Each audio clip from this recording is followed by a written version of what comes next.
You're watching Blunt Politics with Boston Brian.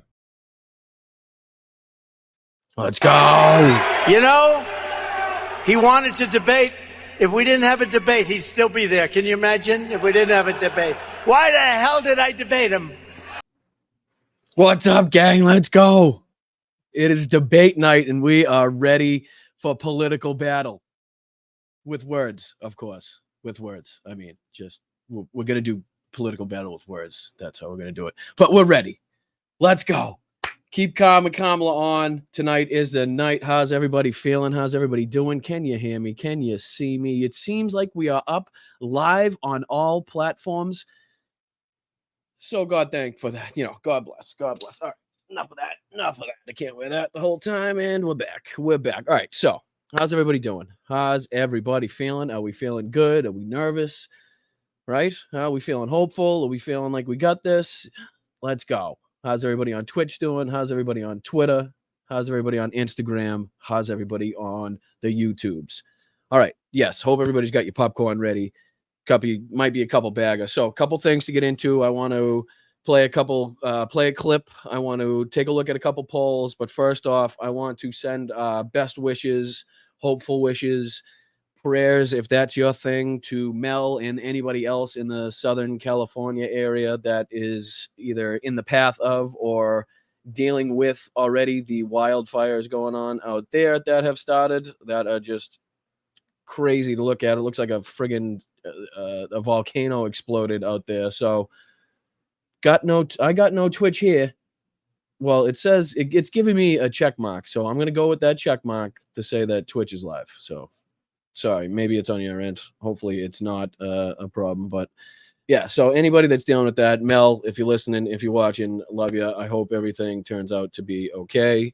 I don't know if we need some wind shiftage. I don't know if we need some water droppage. I'll take both at this point because it's a really scary situation. She's probably at this moment packing some, I guess, the most essential things just in case. But yeah, best wishes to anybody out there. I hope you guys everybody stays safe. So another point to thank. I want to thank Miss Julie Ross, because, and if anybody doesn't know who Julie Ross is, if you remember when Ron DeSantis took a picture with the lady holding the snowflake that said fascist inside the snowflake. Remember that lady got him to take a picture, got a few politicians, actually, multiple politicians to take pictures with the snowflake that said fascist. I think he even hung it up in his fucking office, if I remember correctly.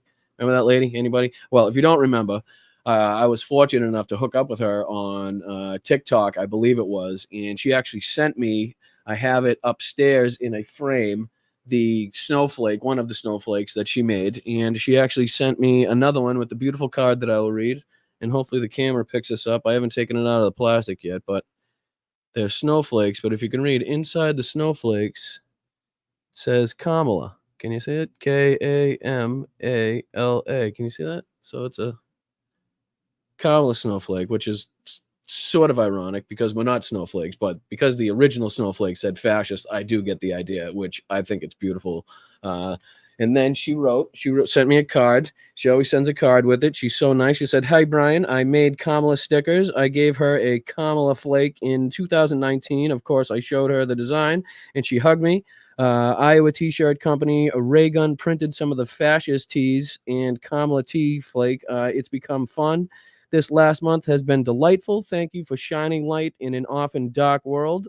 Julie Ross, the snowflake lady." So thank you, Julie, if you're watching, if you're listening. That's very nice of you. I do appreciate that. So very nice. All right, let's see if we can hop into I don't know, maybe some of the new pose. Let's look at a pose. I don't want to do that one. That don't look good. I want to do maybe say this one. Yeah, we'll do that. We'll do that one. All right. Actually, let me make myself small so you can see it. That way you're not fighting to see it. Okay. Oh, there you are. All right. So, as you can see here in the pose that I be watching there, it looked like for a second there that Donald Trump had stopped the bleeding. And it did look like for a second there that the DNC bump, the momentum shift, not the momentum shift, but the rise in the polls, at least the numbers in the polls for Kamala Harris had slowed. If you can see here, we were at 281. These are electoral votes, of course. Look at the popular vote and the win probability, but this is just electoral votes. Kamala Harris was on September 7th, 281. Donald Trump at 257. We go to the 8th, she's at 277. We go to the 9th, she's at 281. To go to the 10th today, she's at 282. So a little bit of a dip, went down to 277 and then back up. So I think everybody here on the 8th was everybody was thinking that the slide had stopped, and everybody was kind of curious how the hell Donald Trump managed to somewhat stop the bleeding. It seemed like, but since then he's only gone downhill again. So I don't know if it's his two social posts. I don't know if it was his the viral video of him with the response to the childcare question, which I think is just ridiculous, because how that was any different than any other of his responses to any other questions that he's asked is beyond me, because it sounded verbatim like anything he would say. It was just anything he would say. Let's go to popular vote. Let's see here. This seems like it's been on a pretty even path, so to speak. So 51.6, 51.7, 51.8. We're currently at 51.6 and 48.5. So that really hasn't changed. Let's see a win probability. Here's where it's changed a bunch, right? So we see here, ups, downs, ups, downs. So right here on September 5th, Harris wins. These are just like, they've run simulations, basically. Harris wins 57 out of 100 times. Trump wins 42. And then it was down to 53 out of 100. And then it's gone back up since then, back up to 56 times out of 100. When they run the numbers, when they win the election in a simulation, so to speak, like you would in a Madden game. But that's what they come out with there. So I know I've seen a few creators come out and say that, Trump has stopped the bleed, and it seems like the DNC bump had stopped for Kamala Harris, which it seemingly did, but if going by the poll numbers. And again, I don't normally show polls on here. I'm not a huge poll truster. I don't really care for how they're conducted nowadays, compared to how people live their lives and the devices they use, and not having a landline when they work. not being home on the weekends when they call. It's just, I'm not a huge fan of how they're conducted, but again, they're not something that we can totally dismiss either, because at least they give some sort of a representation of what's going on. So just something I wanted to look into. That's 5. What was that one? That was the 538, right? What's this one? This one is Rear Clear Polling, which just kind of gives an outline of all the rest of them. See here, just did that one. This is the 538 forecast. Yeah, they're all pretty much, Harris +1 is, I'll show this one instead. This was Tuesday, September 10th. This is the national Trump versus Harris, NPR, PBS Marist, Harris 49, Trump 48. So Harris +1, obviously. This is in Virginia, Trump versus Harris. Harris is +8, 51 versus 43. Now, let's see if we go back to here. Do they go by state? Oh, here we go. Let me see this. Share this one instead. This will be fun to see. So let's see here. We'll go to the important states. Wisconsin, chance of a win. Harris, 61 out of 100. Trump, 39 out of 100. If you look just above these two sections here, you'll see it pop up. Wisconsin there, 10 electoral votes. Michigan, 15 electoral votes. Harris, 58 out of 100. Trump, 42 out of 100. Pennsylvania, with their 19 electoral votes. Harris, 52 out of 100. 48 out of 100 for Trump. Where else do we go? We'll go Nevada. Chance of a win. Harris, 51 out of 100. Trump, 49 out of 100. So that's close. Arizona, 53 out of 100 for Trump. Harris, 47 out of 100. So we got work to do there. Georgia. Let's see what Georgia is 16 electoral votes. Trump is 52 out of 100. Harris is 48 out of 100. So work to do there. North Carolina, 16 electoral votes. Trump wins 52 out of 100 times. Obviously, these are just based on the win probability. So the simulations run and the numbers run there. All the rest of them seem to be blue. So yeah, Illinois, blue. 61 out of 100 for Harris. Colorado, New Mexico. Did we do Arizona? Let's see what Arizona is. Arizona has 11 electoral votes, 53 out of 100, yeah, for Trump. So we got some work to do there.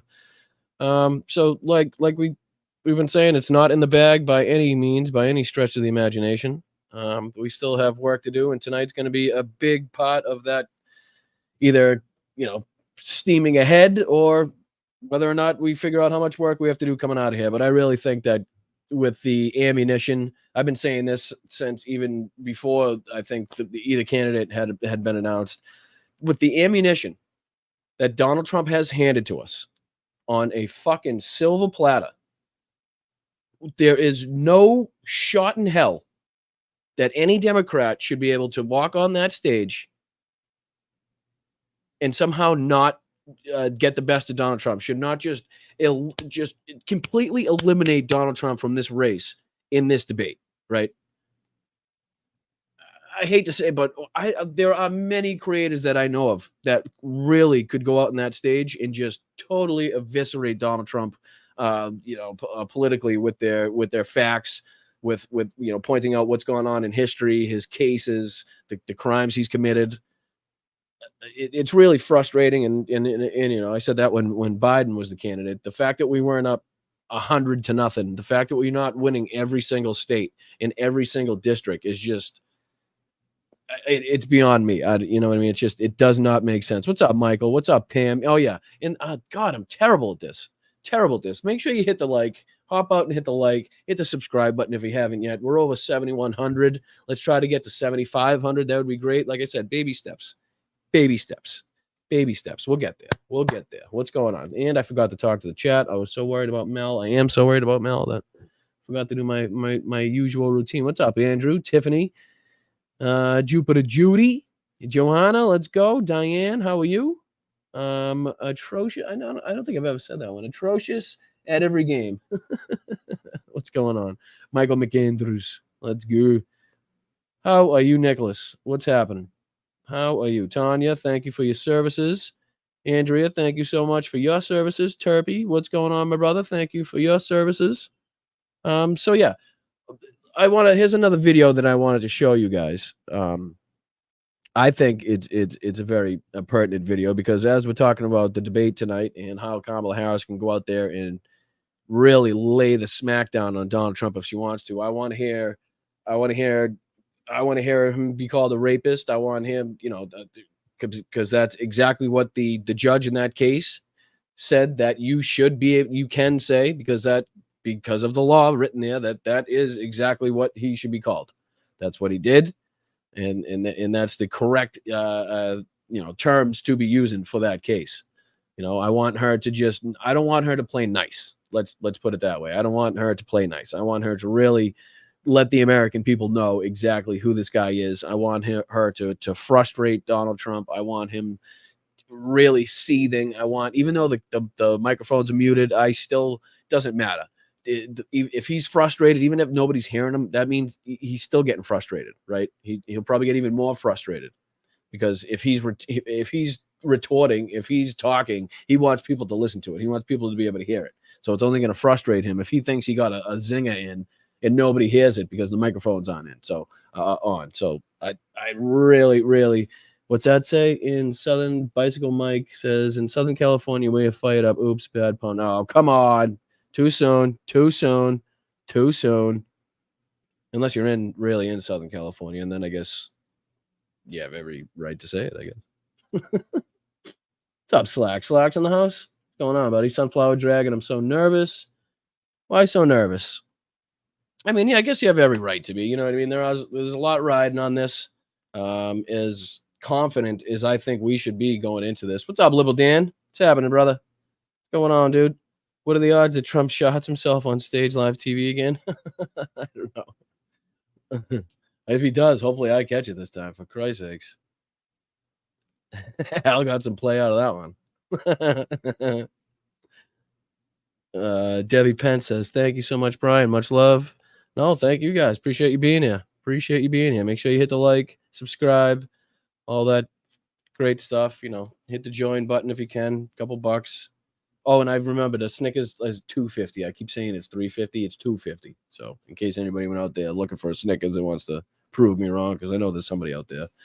Let's see. Therapy says he's not nervous. I've seen this woman in action. She's going to mess his shit up. I sure hope so. All right, let's get into this. Let's see if I can share this tab instead. I'm going to put this on the screen. Should I totally get out of the way for this one? Let's see. I'm going to make that one big. Get this out of the way. Let's see. Can I afford to make... it's not bad. We'll do that one. All right. This is Mehdi Hassan on his channel. How do you say that? Zeteo? I'm gonna go with Zeteo. This is his YouTube channel. So this is his, I guess, instructions or what he would like to see out of Kamala Harris going into the debate tonight. And we only have a few minutes, so let's get into it. Here we go.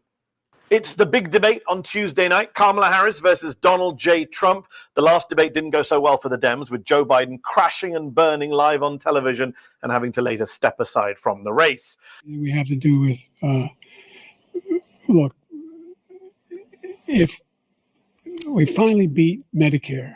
The Harris campaign have briefed reporters that they plan to get under Donald Trump's skin in Philadelphia on Tuesday evening, and that is exactly the right thing to do to a thin-skinned, narcissistic bully like Trump. And Vice President, if you're watching, here are 5 pieces of advice from me as a debater. Thank you so much, what Danny. You should really do Appreciate you being here. Skin, to bait him and throw him off balance, to expose him to the world as the petulant, bigoted man-child that he is. Number 1, remind him that he's a convicted criminal, but also that he's been found liable for rape.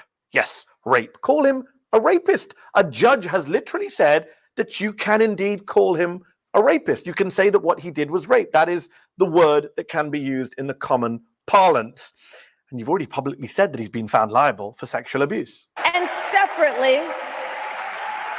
separately found liable for committing sexual abuse. He'll lose it on the night when you say that to him, and he'll probably say more ridiculous, defamatory things like this.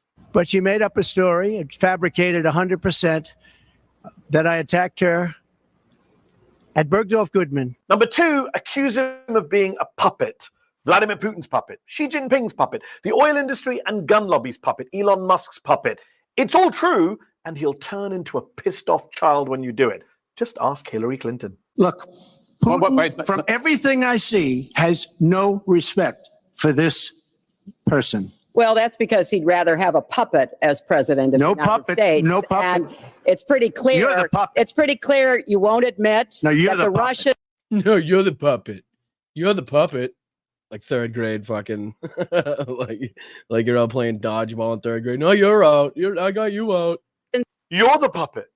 Number 3, mock him. Mock the fascist. Mock the wannabe strongman. It's the best way to remove whatever power they think they have over you. And with Trump, there's so much to mock. Mock his intellect. Mock his garbled rhetoric. Mock his golf skills. Mock the size of his crowds. Make fun of him. He won't be able to handle a woman, a black woman, ridiculing him. Look, if I came onto a stage like this and I got treated so rudely as this woman treated Oh my me, goodness! and I'm fine with it because it doesn't. Now, why did Harris Faulkner in that moment say, "Oh my goodness"? It wasn't to the lady's question because it was way too long after the question was asked. Must have been to his response there, but I never heard much after that on why she did that. She was very rude, sir. Very rude. That wasn't a question. She Sorry, didn't ask you me can a answer the question. question. She gave a statement. That wasn't a question. Number 4, your running mate, Tim Walz, has called Trump and Vance weird. It works. Call him weird. You yourself have said in the past, apparently, you said in 2020 that if he tried to intimidate you on the debate stage, you'd turn around and say to him, why are you being so weird?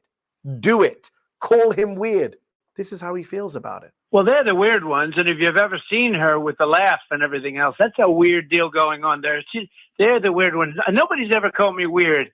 I'm a lot of things, but weird I'm not. And number 5, don't let him interrupt you. And when he does, because he will, do to him what you did to Mike Pence in 2020 when Pence interrupted you. This is important. I want to add, Mr. Vice President, I'm speaking. I'm speaking. He won't be able to handle it. Now they have Kamala, who they say has many deficiencies, but she's a nasty person. The way she treated Mike Pence was horrible. The way she treats people is horrible. Donald Trump has gotten away with bullshitting and bullying at debates and interviews for far too long. If a veteran prosecutor can't take down the convicted felon, then who can? Love it. Love every fucking syllable of that. Like I said, I hope she takes it to him. I really do. There's no holding back. I mean, as a prosecutor, she's done this many a times. We've seen many a video of her grilling many high profile person to I'm hoping to see the same tonight. Again, I'm not going to be talking over the debate. I appreciate you guys being here. Make sure you hit that like button, hit the subscribe button. It's free to do that. Leave a comment, throw some emojis in the chat. I don't know what you do whatever you can. Fire up that chat. Fire it up out there. You know what I mean? I want to hear what you guys think. I want to see what you guys are thinking in real time. I don't know if I'll sit here. I don't know what I'll do, but we'll figure it out. But again, I'm not going to be talking over it. You guys will get the full debate uncut, untouched. If there's a commercial or a break or something, I might pop in and give my 2 cents for a second there. But it's just basically giving you guys a place to congregate and hang out and actually have be able to have a conversation that people hear. They're threatening strikes for airing it. That's what they said last time too. They said that last time. I'm literally going to stream another site that's streaming it. So if anybody gets in trouble, it should be the bigger platform. It ain't gonna be me. You know what I mean? They said that last time. It's a fucking presidential debate. If there's anything that should be fair use, for God's sakes, it's this shit. So whatever. If they want to put a strike on a channel with fucking 7,000 subscribers because he's streaming another stream that's streaming the stream. I mean, even here, check this out. Even Governor Tim Walz is having a fucking watch party. Can you see this? How do I add this to the stage? Add this. Can you see that in the corner there? Up in the corner of the videos on the right-hand side? Check it out. National debate watch party with Governor Tim Walz. Is he going to get a fucking strike? Is he getting a fucking strike? I don't know. You better get a strike then too. Yeah. Fucking smoke it if you got it. You know, fucking pop it if you got the cans. Give me, get a little lighter, a bottle, bottle opener if you got a bottle, and sit back with some food, some popcorn, relax. If you want to chat in the chat, you can. If not, see, this is C-SPAN. Everybody's streaming it, so I don't know. They're gonna have to get us all. Come get us. Come get us all. We'll basically have to shut down YouTube. You know what I'm saying? They're gonna have to shut the shit down. All right, so we got 5 minutes, 5-minute warning, everybody. I made a blizzard for this, like a Dairy Queen blizzard, or like a Blizzard of 78 blizzard, because 2 different things. You can have a blizzard party, like a Don Jr. blizzard party too. Let's see here. Yeah, you can see here. Governor Tim Walz watch party. That's great. Watch live Harrison Trump debate, PBS simulcast. Pondering politics, live presidential debate coverage. Come get us all, motherfucker.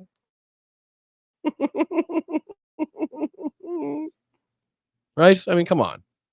Fair use is fair use, I shall say. Let's see here. People trying to. I want to make sure I got Mel. Okay. Man, I don't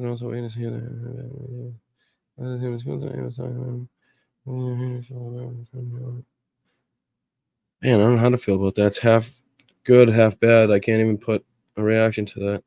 So sorry if you see me dealing with my phone, it's because I'm trying to get updates from Mel, obviously, with all the fires going on in that area. I gotta keep in touch. He said we coming. Oh, I chatted with him and he said I need to give Brian the link. All right. Yeah, that's fine. Whatever he wants to do.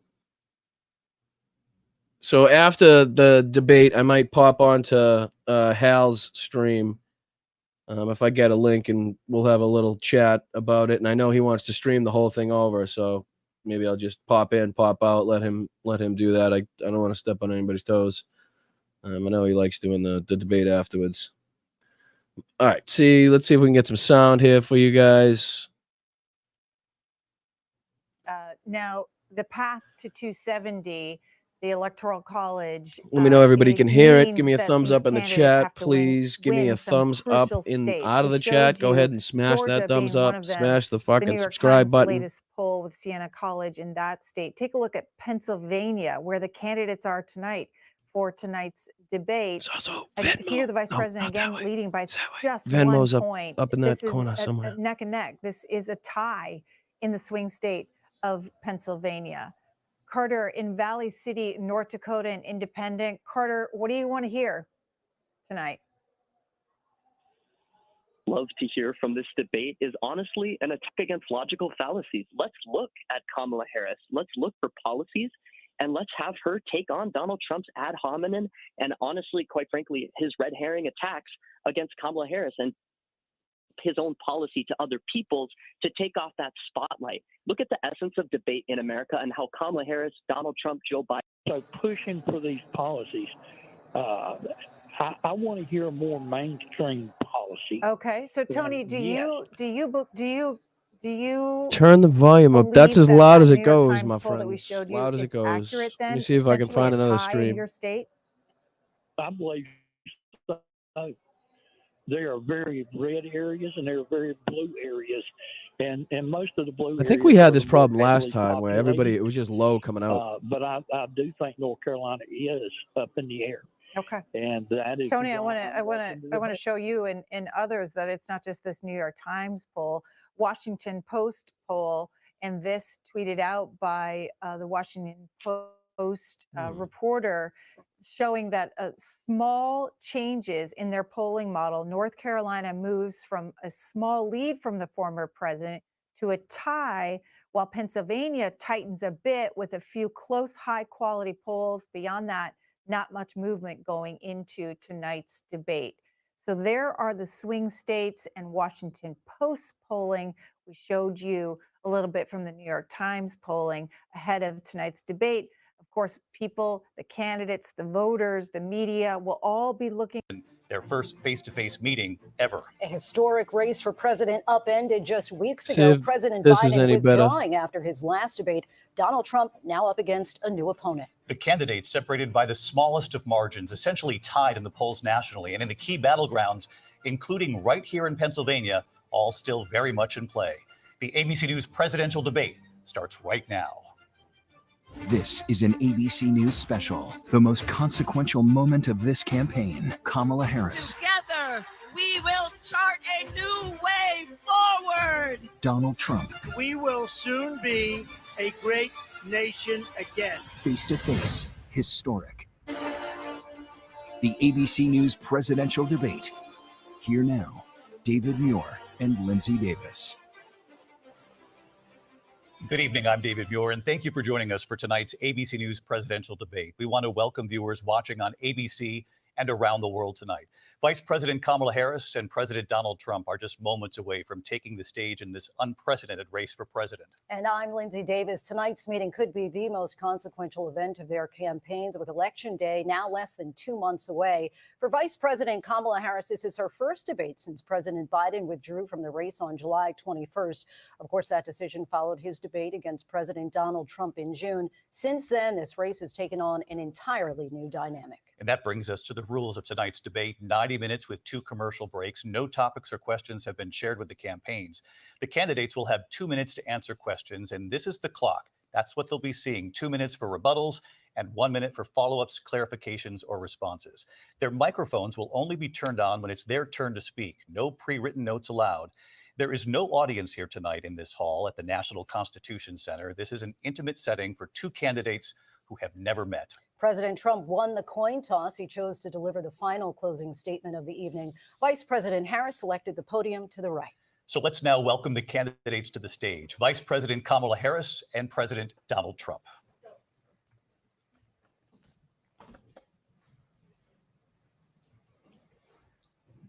Kamala Harris. Let's have a good debate. Have fun. Thank you. Welcome to you both. It's wonderful to have you. It's an honor to have you both here tonight. Good evening. We are looking forward to a spirited and thoughtful debate. So let's get started. I want to begin tonight with the issue that voters repeatedly say is their number one issue, and that is the economy and the cost of living in this country. Vice President Harris, you and President Trump were elected 4 years ago, and your opponent on the stage here tonight often asks his supporters, are you better off than you were 4 years ago? When it comes to the economy, do you believe Americans are better off than they were 4 years ago?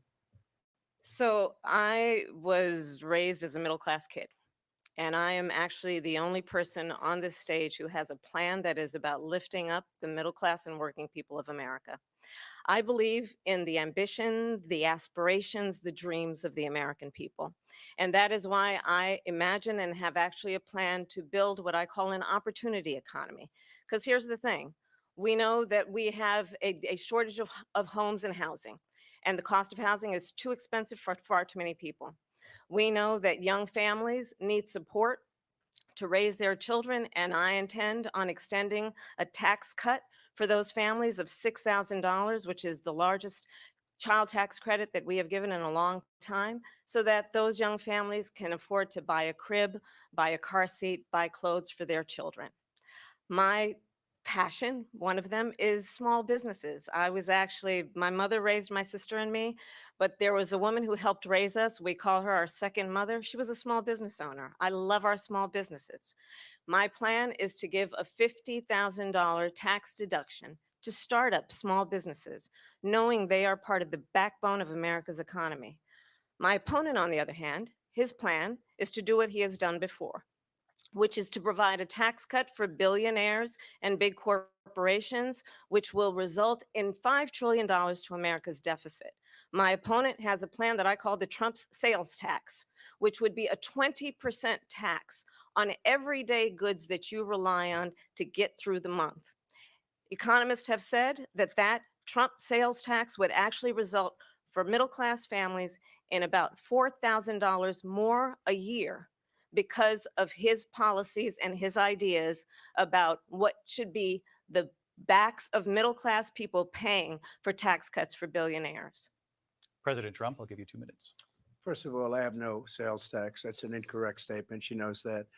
We're doing tariffs on other countries. Other countries are going to finally, after 75 years, pay us back for all that we've done for the world.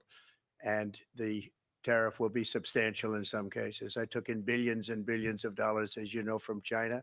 In fact, they never took the tariff off because there was so much money they can't.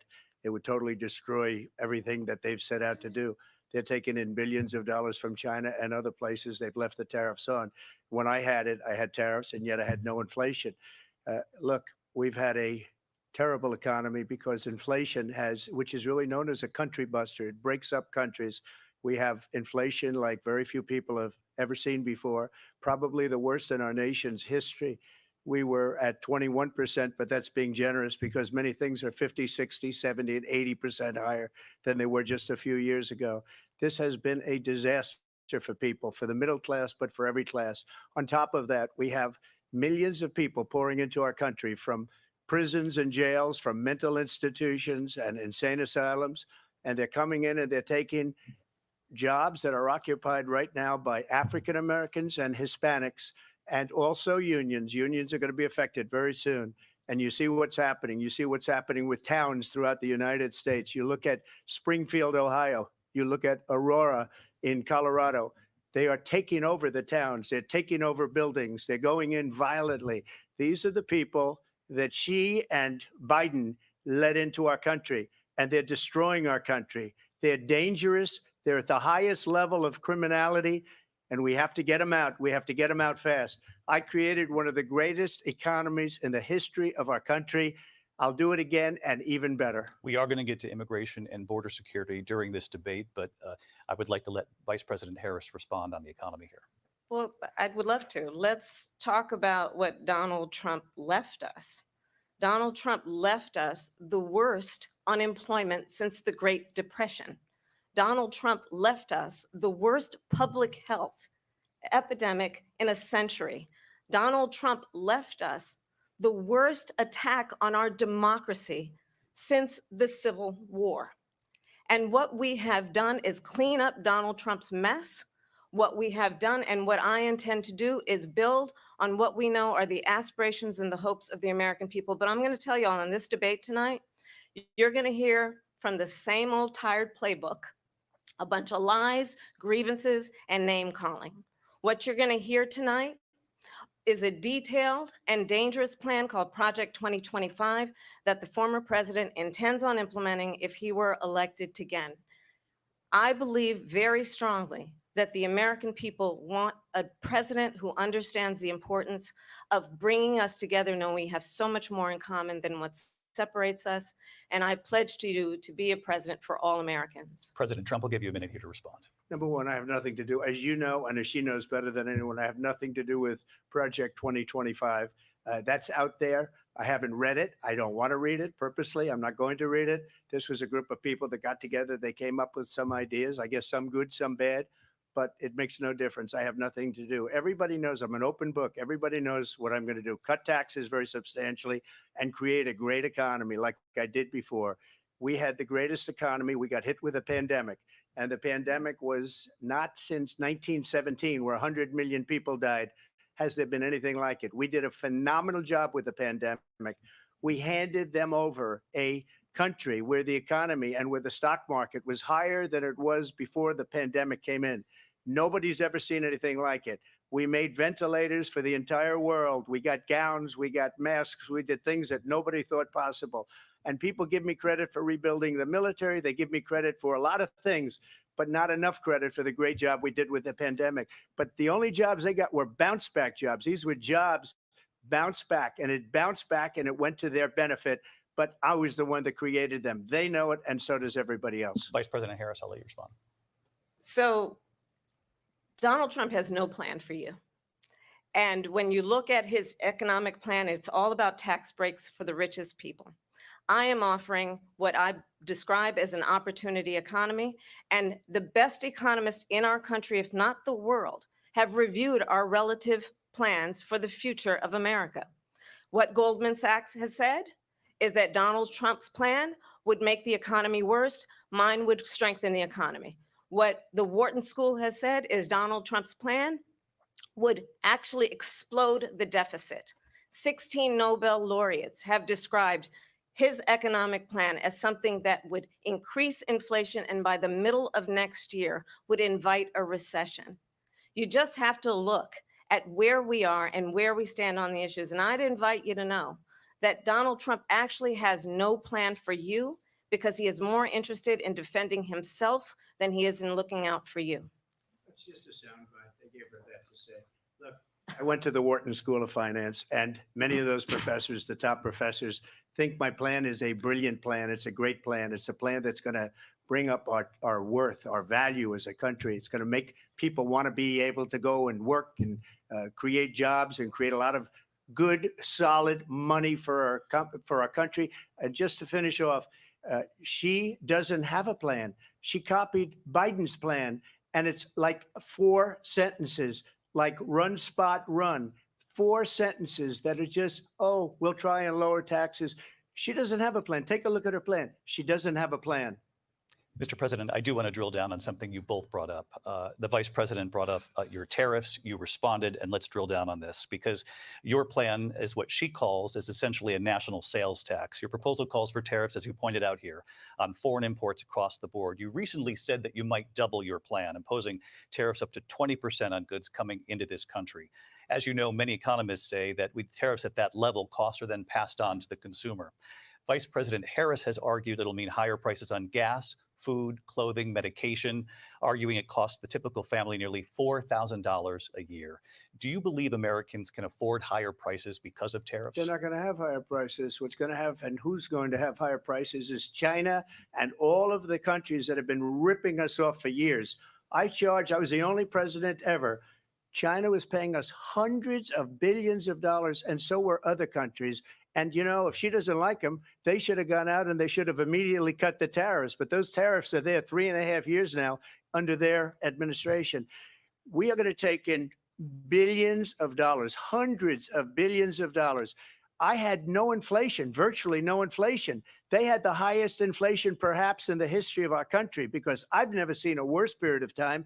People can't go out and buy cereal or bacon or eggs or anything else.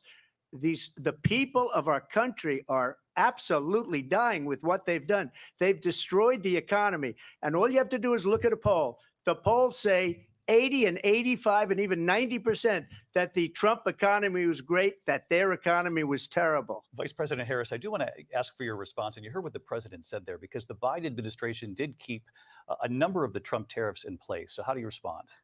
Well, let's be clear that the Trump administration resulted in a trade deficit, one of the highest we've ever seen in the history of America.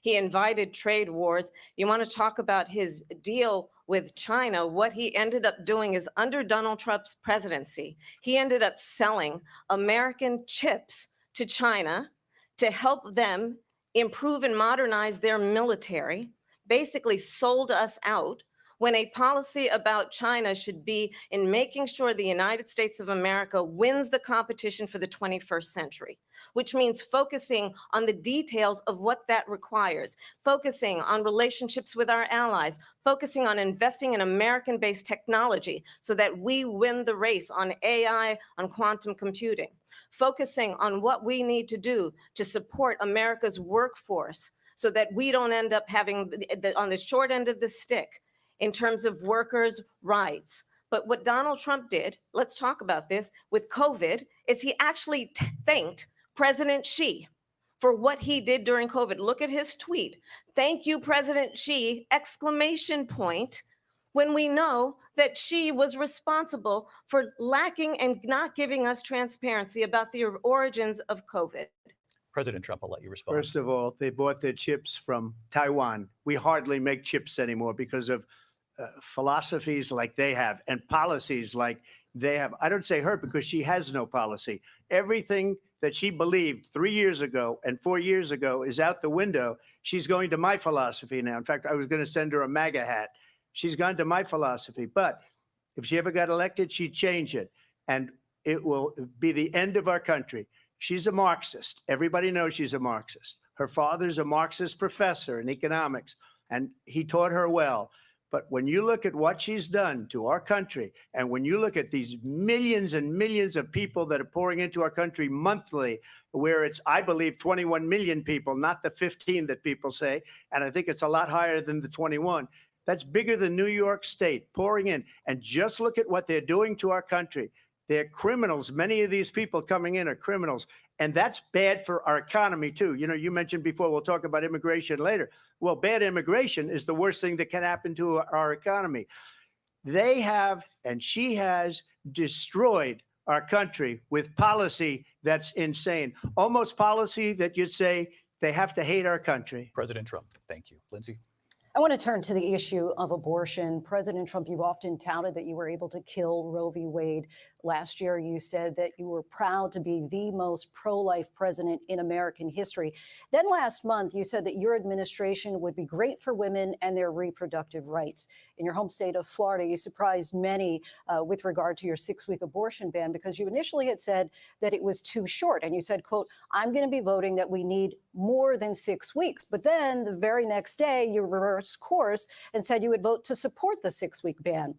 Vice President Harris says that women shouldn't trust you on the issue of abortion because you've changed your position so many times. Therefore, why should they trust you? Well, the reason I'm doing that vote is because the plan is, as you know, the vote is, they have abortion in the 9th month.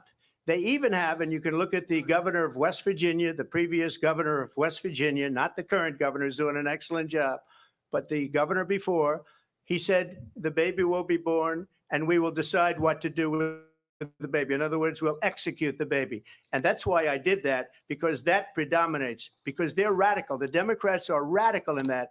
And her vice presidential pick, which I think was a horrible pick, by the way, for our country, because he is really out of it. But her vice presidential pick says abortion in the 9th month is absolutely fine. He also says execution after birth. It's execution, no longer abortion, because the baby is born, is okay. And that's not okay with me, hence the vote. But what I did is something for 52 years. They've been trying to get Roe v. Wade into the states. And through the genius and heart and strength of 6 Supreme Court justices, we were able to do that. Now, I believe in the exceptions for rape, incest, and life of the mother. I believe strongly in it. Ronald Reagan did also. 85% of Republicans do. Exceptions, very important. But we were able to get it, and now states are voting on it. And for the first time, you're going to see, look, this is an issue that's torn our country apart for 52 years. Every legal scholar, every Democrat, every Republican, liberal, conservative, they all wanted this issue to be brought back to the states where the people could vote. And that's what happened. Now, Ohio, the vote was somewhat liberal. Kansas, the vote was somewhat liberal, much more liberal than people would have thought. But each individual state is voting. It's the vote of the people now. It's not tied up in the federal government. I did a great service in doing it. It took courage to do it. And the Supreme Court had great courage in doing it. And I give tremendous credit to those 6 justices. There is no state in this country where it is legal to kill a baby after it's born. Madam Vice President, I want to get your response to President Trump. Well, as I said, you're going to hear a bunch of lies, and that's not actually a surprising fact. Let's understand how we got here. Donald Trump hand-selected 3 members of the United States Supreme Court with the intention that they would undo the protections of Roe v. Wade. And they did exactly as he intended. And now in over 20 states, there are Trump abortion bans, which make it criminal for a doctor or nurse to provide health care. In one state, it provides prison for life. Trump abortion bans that make no exception even for rape and incest, which understand what that means. A survivor of a crime of violation to their body does not have the right to make a decision about what happens to their body next. That is immoral. And one does not have to abandon their faith or deeply held beliefs to agree. The government, and Donald Trump certainly, should not be telling a woman what to do with her body. I have talked with women around our country. You want to talk about this is what people wanted? Pregnant women who want to carry a pregnancy to term, suffering from a miscarriage, being denied care in an emergency room because the healthcare providers are afraid they might go to jail, and she's bleeding out in a car in the parking lot. She didn't want that. Her husband didn't want that.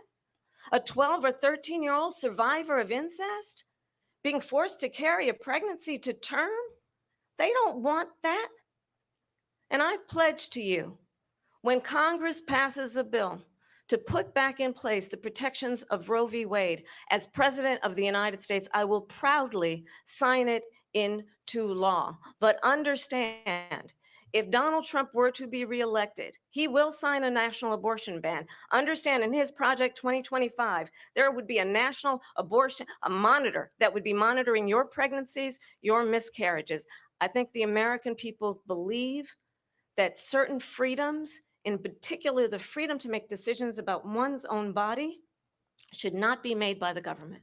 Thank you, Vice President Harris. Well, there she goes again. It's a lie. I'm not signing a ban, and there's no reason to sign a ban because we've gotten what everybody wanted. Democrats, Republicans, and everybody else, and every legal scholar wanted it to be brought back into the states, and the states are voting. And it may take a little time, but for 52 years, this issue has torn our country apart, and they've wanted it back in the states. And I did something that nobody thought was possible. The states are now voting. What she says is an absolute lie. And as far as the abortion ban, no, I'm not in favor of abortion ban, but it doesn't matter because this issue has now been taken over by the states. Would you veto a national abortion ban if it came Well, to I your won't desk? have to because, again, two things. Number one, she said she'll go back to Congress. She'll never get the vote. It's impossible for her to get the vote, especially now with the 50-50 and essentially 50-50 in both Senate and the House. She's not going to get the vote. She can't get the vote. She won't even come close to it. So it's just talk. You know what it reminds me of when they said they're going to get student loans terminated, and it ended up being a total catastrophe. The student loans, and then her, I think probably her boss, if you call him a boss, he spends all his time on the beach. But look, her boss went out and said, we'll do it again. We'll do it a different way. And he went out, got rejected again by the Supreme Court. So all these students got taunted with this whole thing about this whole idea and how unfair that would have been. Part of the reason they lost to the millions and millions of people that had to pay off their student loans. They didn't get it for free, but they were saying it's the same way that they talked about that they talk about abortion. But if I could just get a yes or no, because your running mate, J.D. Vance, has said that you would veto it if it did come to your desk. Well, I didn't discuss it with J.D. In all fairness, J.D., and I don't mind if he has a certain view, but I think he was speaking for me, but I really didn't. Look, we don't have to discuss it because she'd never be able to get it, just like she couldn't get student loans. They couldn't get student loans. They didn't even come close to getting student loans. They taunted young people and a lot of other people that had loans. They can never get this approved. So it doesn't matter what she says about going to Congress. Well, wonderful. Let's go to Congress, do it. But the fact is that for years, they wanted to get it out of Congress and out of the federal government. And we did something that everybody said couldn't be done. And now you have a vote of the people on abortion. Vice President Harris, I want to give you your time to respond, but I do want to ask, would you support any restrictions on a woman's right to an abortion? I absolutely support reinstating the protections of Roe v. Wade. And as you rightly mentioned, nowhere in America is a woman carrying a pregnancy to term and asking for an abortion. That is not happening. It's insulting to the women of America. And understand what has been happening under Donald Trump's abortion bans. Couples who pray and dream of having a family are being denied IVF treatments. What is happening in our country? Working people, working women who are working 1 or 2 jobs, who can barely afford childcare as it is, have to travel to another state to get on a plane sitting next to strangers to go and get the health care she needs. Barely can afford to do it, and what you are putting her through is unconscionable. And the people of America have not, the majority of Americans believe in a woman's right to make decisions about her own body. And that is why in every state where this issue has been on the ballot, in red and blue states both, the people of America have voted for freedom. Vice President Harris, Excuse me, I thank have you. to respond. another lie. It's another lie. I have been a leader on IVF, which is fertilization. The IVF, I have been a leader. In fact, when they got a very negative decision on IVF from the Alabama courts, I saw the people of Alabama and the legislature 2 days later voted it in. I've been a leader on it. They know that, and everybody else knows it. I have been a leader on fertilization, IVF. And the other thing, you should ask, will she allow abortion in the 8th month, 9th month, 7th month? Come on. Okay, would you do that? Why don't you ask her that Why question? don't you That's answer the the problem. question? Would you Because veto? under Roe v. Answer Wade, the question, you would you could veto? do abortions in the 7th month, the 8th month, the 9th That's month, not true. and probably after birth. Just look at the former governor of Virginia. The governor of Virginia said, we put the baby aside and then we determine what we want to do with the baby. President Trump, thank you. We're going to turn now to immigration and border security. We know it's an issue that's important to Republicans, Democrats, voters across the board in this country. Vice President Harris, you were tasked by President Biden with getting to the root causes of migration from Central America. We know that illegal border crossings reached a record high in the Biden administration. This past June, President Biden imposed tough new asylum restrictions. We know the numbers since then have dropped significantly. But my question to you tonight is, why did the administration wait until 6 months before the election to act? And would you have done anything differently from President Biden on this? So I'm the only person on this stage who has prosecuted transnational criminal organizations for the trafficking of guns, drugs, and human beings. And let me say that the United States Congress, including some of the most conservative members of the United States Senate, came up with a border security bill which I supported.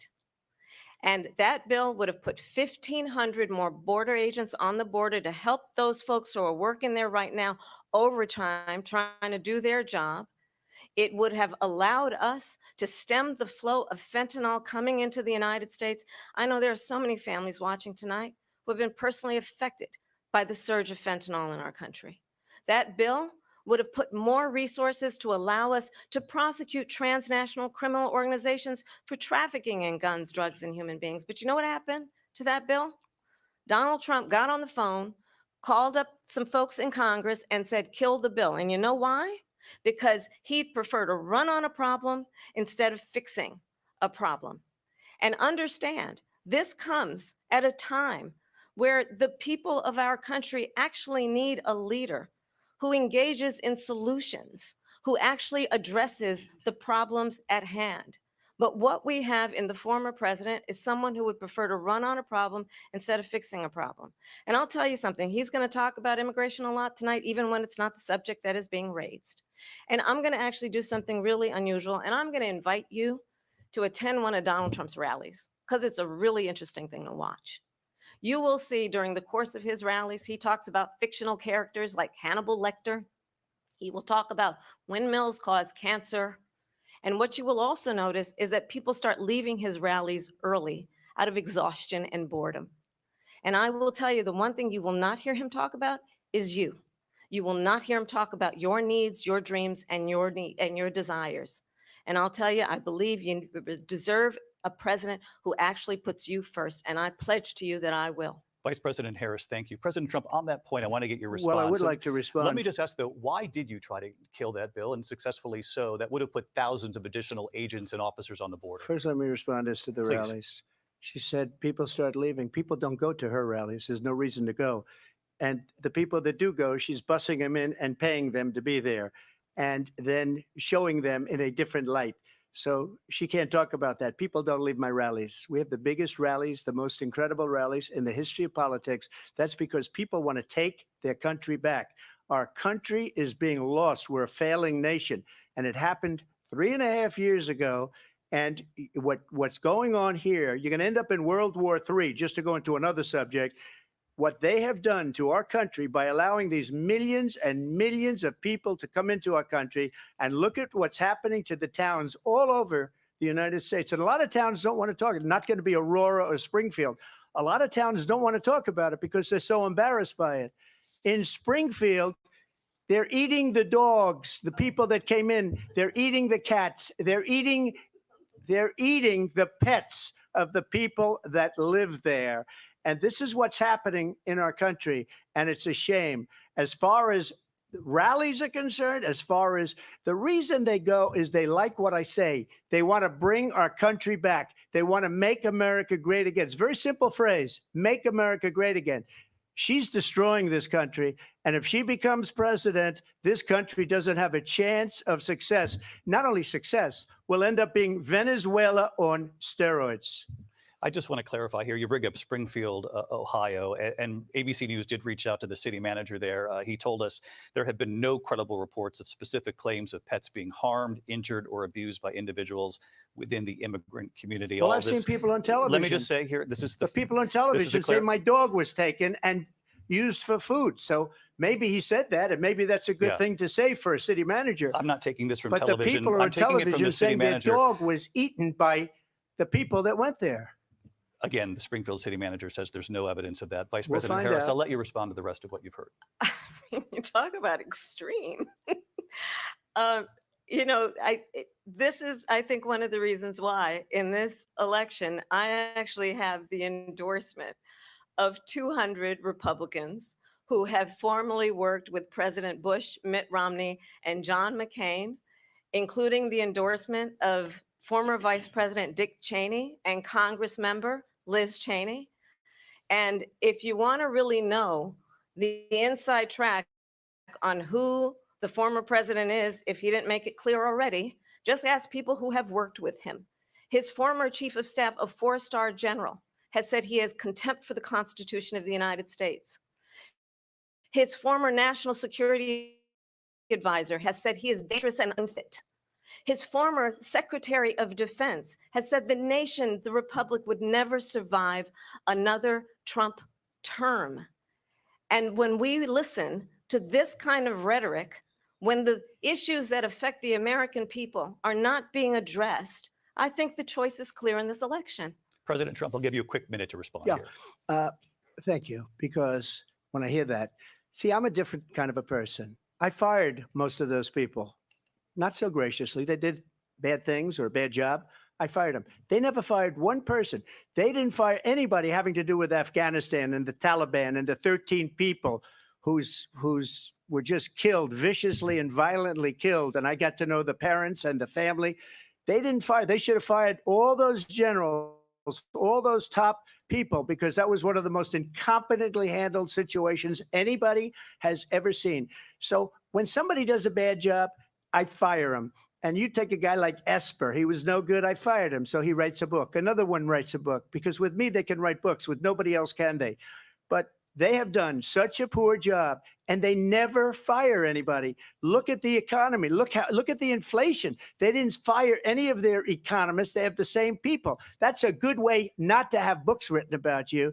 But just to finish, I got more votes than any Republican in history by far.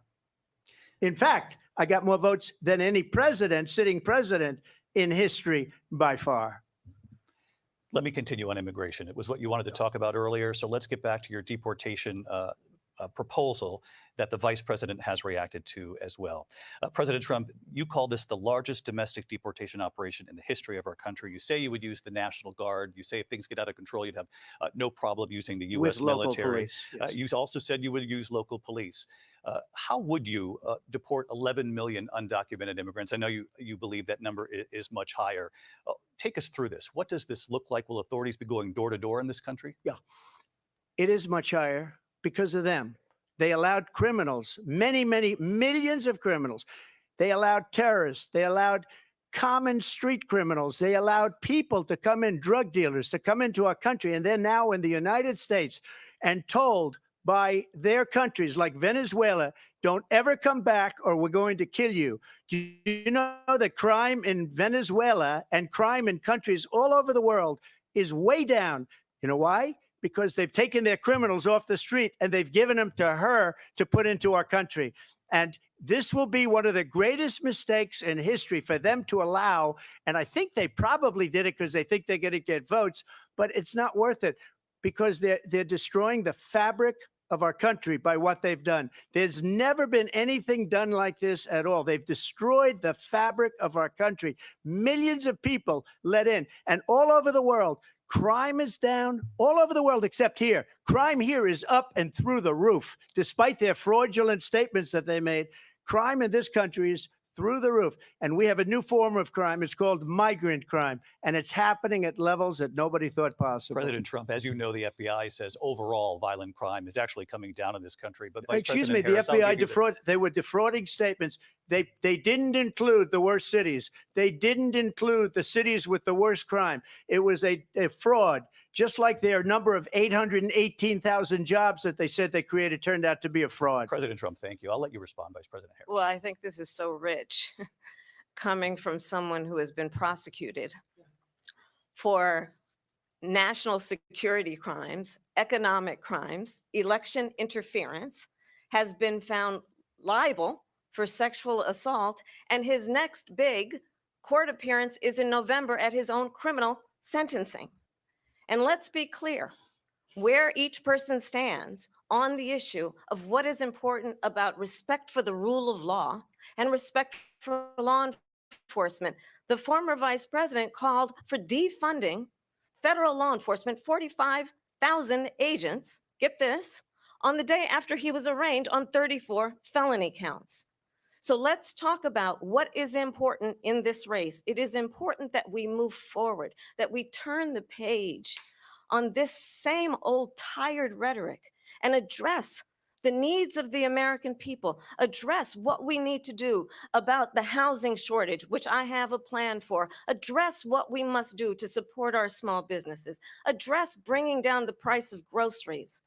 But frankly, the American people are exhausted with this same old tired playbook. Vice President Harris, thank you. Excuse me. Every one of those cases was started by them against their political opponent. And I'm winning most of them, and I will win the rest on appeal. And you saw that with the decision that came down just recently from the Supreme Court. I'm winning most of them. But those are cases, it's called weaponization. Never happened in this country. They weaponized the Justice Department. Every one of those cases was involved with the DOJ, from Atlanta and Fani Willis to the Attorney General of New York and the DA in New York. Every one of those cases. And then they say, oh, he's a criminal. They're the ones that made them go after me. By the way, Joe Biden was found essentially guilty on the documents case. And what happened in my documents case? They said, oh, that's the toughest of them all. A complete and total victory. 2 months ago, it was thrown out. It's weaponization, and they used it, and it's never happened in this country. They used it to try and win an election. They're fake cases. President Trump, thank you. A really quick response here, Vice President Harris, on this notion of weaponization of the Justice Department. Well, let's talk about extreme and understand the context in which this election in 2024 is taking place. The United States Supreme Court recently ruled that the former president would essentially be immune from any misconduct if he were to enter the White House again. Understand, this is someone who has openly said he would terminate, I'm quoting, terminate the Constitution of the United States, that he would weaponize the Department of Justice against his political enemies. Someone who has openly expressed disdain for members of our military. Understand what it would mean if Donald Trump were back in the White House with no guardrails, because certainly we know now the court won't stop him. We know J.D. Vance is not going to stop him. It's up to the American people Vice to President stop Harris, him. thank you. Lindsay? Vice President Harris, in your last run for president. This is the one that weaponized, not me. She weaponized. I probably took a bullet to the head because of the things that they say about me. They talk about democracy. I'm a threat to democracy. They're the threat to democracy with a fake Russia investigation We do have a lot that went nowhere. We have a lot to get to. Lindsay? Vice President Harris, in your last run for president, you said you wanted to ban fracking. Now you don't. You wanted mandatory government buyback programs for assault weapons. Now your campaign says you don't. You supported decriminalizing border crossings. Now you're taking a harder line. I know you say that your values have not changed. So then why have so many of your policy positions changed? So my values have not changed, and I'm going to discuss every one of at least every point that you've made. But in particular, let's talk about fracking because we're here in Pennsylvania. I made that very clear in 2020. I will not ban fracking. I have not banned fracking as Vice President of the United States. And in fact, I was the tie-breaking vote on the Inflation Reduction Act, which opened new leases for fracking. My position is that we have got to invest in diverse sources of energy so we reduce our reliance on foreign oil. We have had the largest increase in domestic oil production in history because of an approach that recognizes that we cannot over-rely on foreign oil. As it relates to my values, let me tell you, I grew up a middle-class kid raised by a hardworking mother who worked and saved and was able to buy our first home when I was a teenager. The values I bring to the importance of home ownership, knowing not everybody got handed $400 million on a silver platter and then filed bankruptcy 6 times, is a value that I bring to my work to say we are going to work with the private sector and home builders to increase 3 million homes, increase by 3 million homes by the end of my first term. My work that is related to having a friend when I was in high school who was sexually assaulted by her stepfather. And my focus then on protecting women and children from violent crime is based on a value that is deeply grounded in the importance of standing up for those who are most vulnerable. My work that is about protecting Social Security and Medicare is based on long-standing work that I have done, protecting seniors from scams. My values have not changed. And what is important is that there is a president who actually brings values and a perspective that is about lifting people up and not beating people down and name calling. The true measure of the leader is the leader who actually understands the strength is not in beating people down, it's in lifting people up. I intend to be that president. President Trump, your Well, response? first of all, I wasn't given $400 million. I wish I was. My father was a Brooklyn builder, Brooklyn, Queens, and a great father, and I learned a lot from him. But I was given a fraction of that, a tiny fraction, and I built it into many, many billions of dollars, many, many billions. And when people see it, they are even surprised. So we don't have to talk about that. Fracking, she's been against it for 12 years. Defund the police, she's been against that forever. She gave all that stuff up very wrongly, very horribly, and everybody's laughing at it, okay? They're all laughing at it. She gave up at least 12 and probably 14 or 15 different policies. Like, she was big on defund the police. In Minnesota, she went out, wait a minute, I'm talking now, if you don't mind, please. Does that sound familiar? She went out in Minnesota and wanted to let criminals that killed people, that burned down Minneapolis, she went out and raised money to get them out of jail. She did things that nobody would ever think of. Now she wants to do transgender operations on illegal aliens that are in prison. This is a radical left liberal that would do this. She wants to confiscate your guns, and she will never allow fracking in Pennsylvania. If she won the election, fracking in Pennsylvania will end on day one. Just to finish, one thing so important in my opinion. So I got the oil business going like nobody has ever done before. When they took over, they got rid of it, started getting rid of it, and the prices were going up the roof. They immediately let these guys go to where they were. I would have been 5 times, 4 times, 5 times higher, because you're talking about 3.5 years ago. They got it up to where I was because they had no choice, because the prices of energy were quadrupling and doubling. You saw what happened to gasoline. So they said, let's go back to Trump.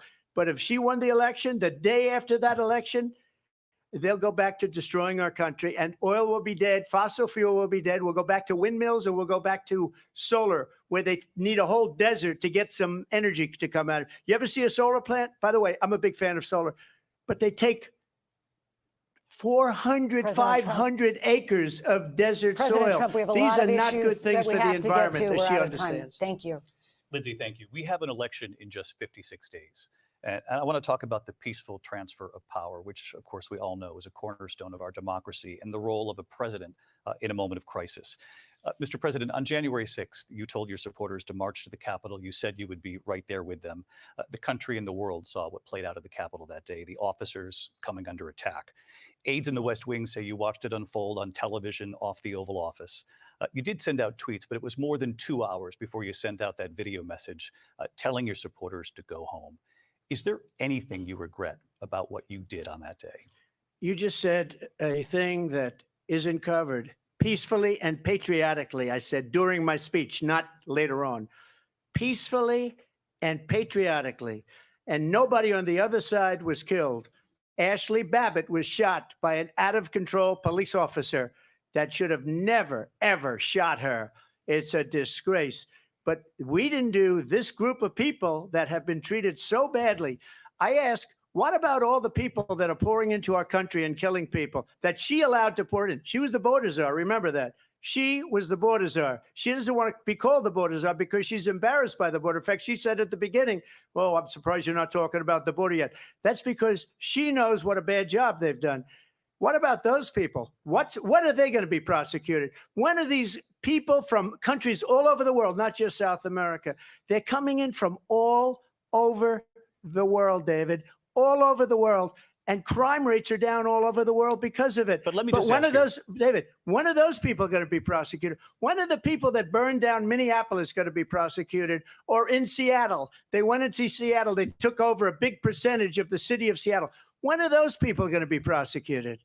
But let me just ask You might ask her that question. You were the president. You were watching it unfold on television. It's a very simple question as we move forward toward another election.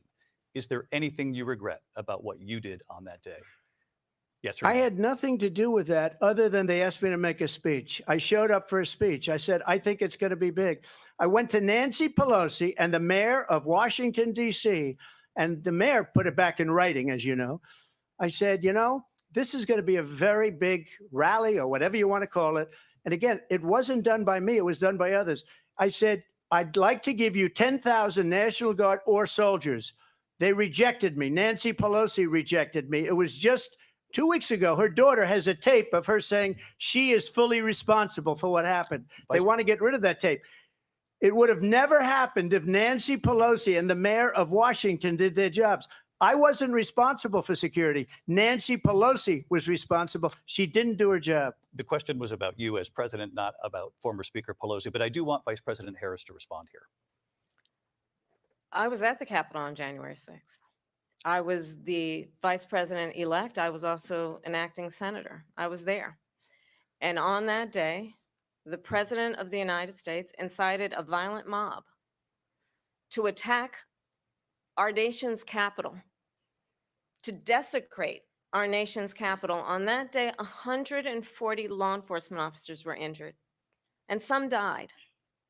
And understand, the former president has been indicted and impeached for exactly that reason.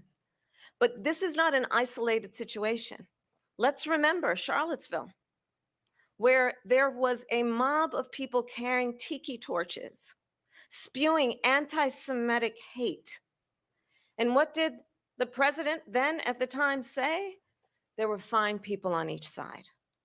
Let's remember that when it came to the Proud Boys, a militia, the president said, the former president said, stand back and stand by.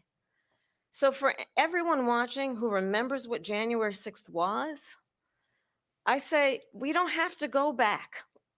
Let's not go back. We're not going back. It's time to turn the page. And if that was a bridge too far for you, well, there is a place in our campaign for you to stand for country, to stand for our democracy, to stand for rule of law, and to end the chaos, and to end the approach that is about attacking the foundations of our democracy because you don't like the outcome. And be clear on that point. Donald Trump, the candidate, has said in this election there will be a bloodbath if this and the outcome of this election is not to his liking. Let's turn the page on this. Let's not go back. Let's chart a course for the future and not go backwards to the past. Let me just follow up here.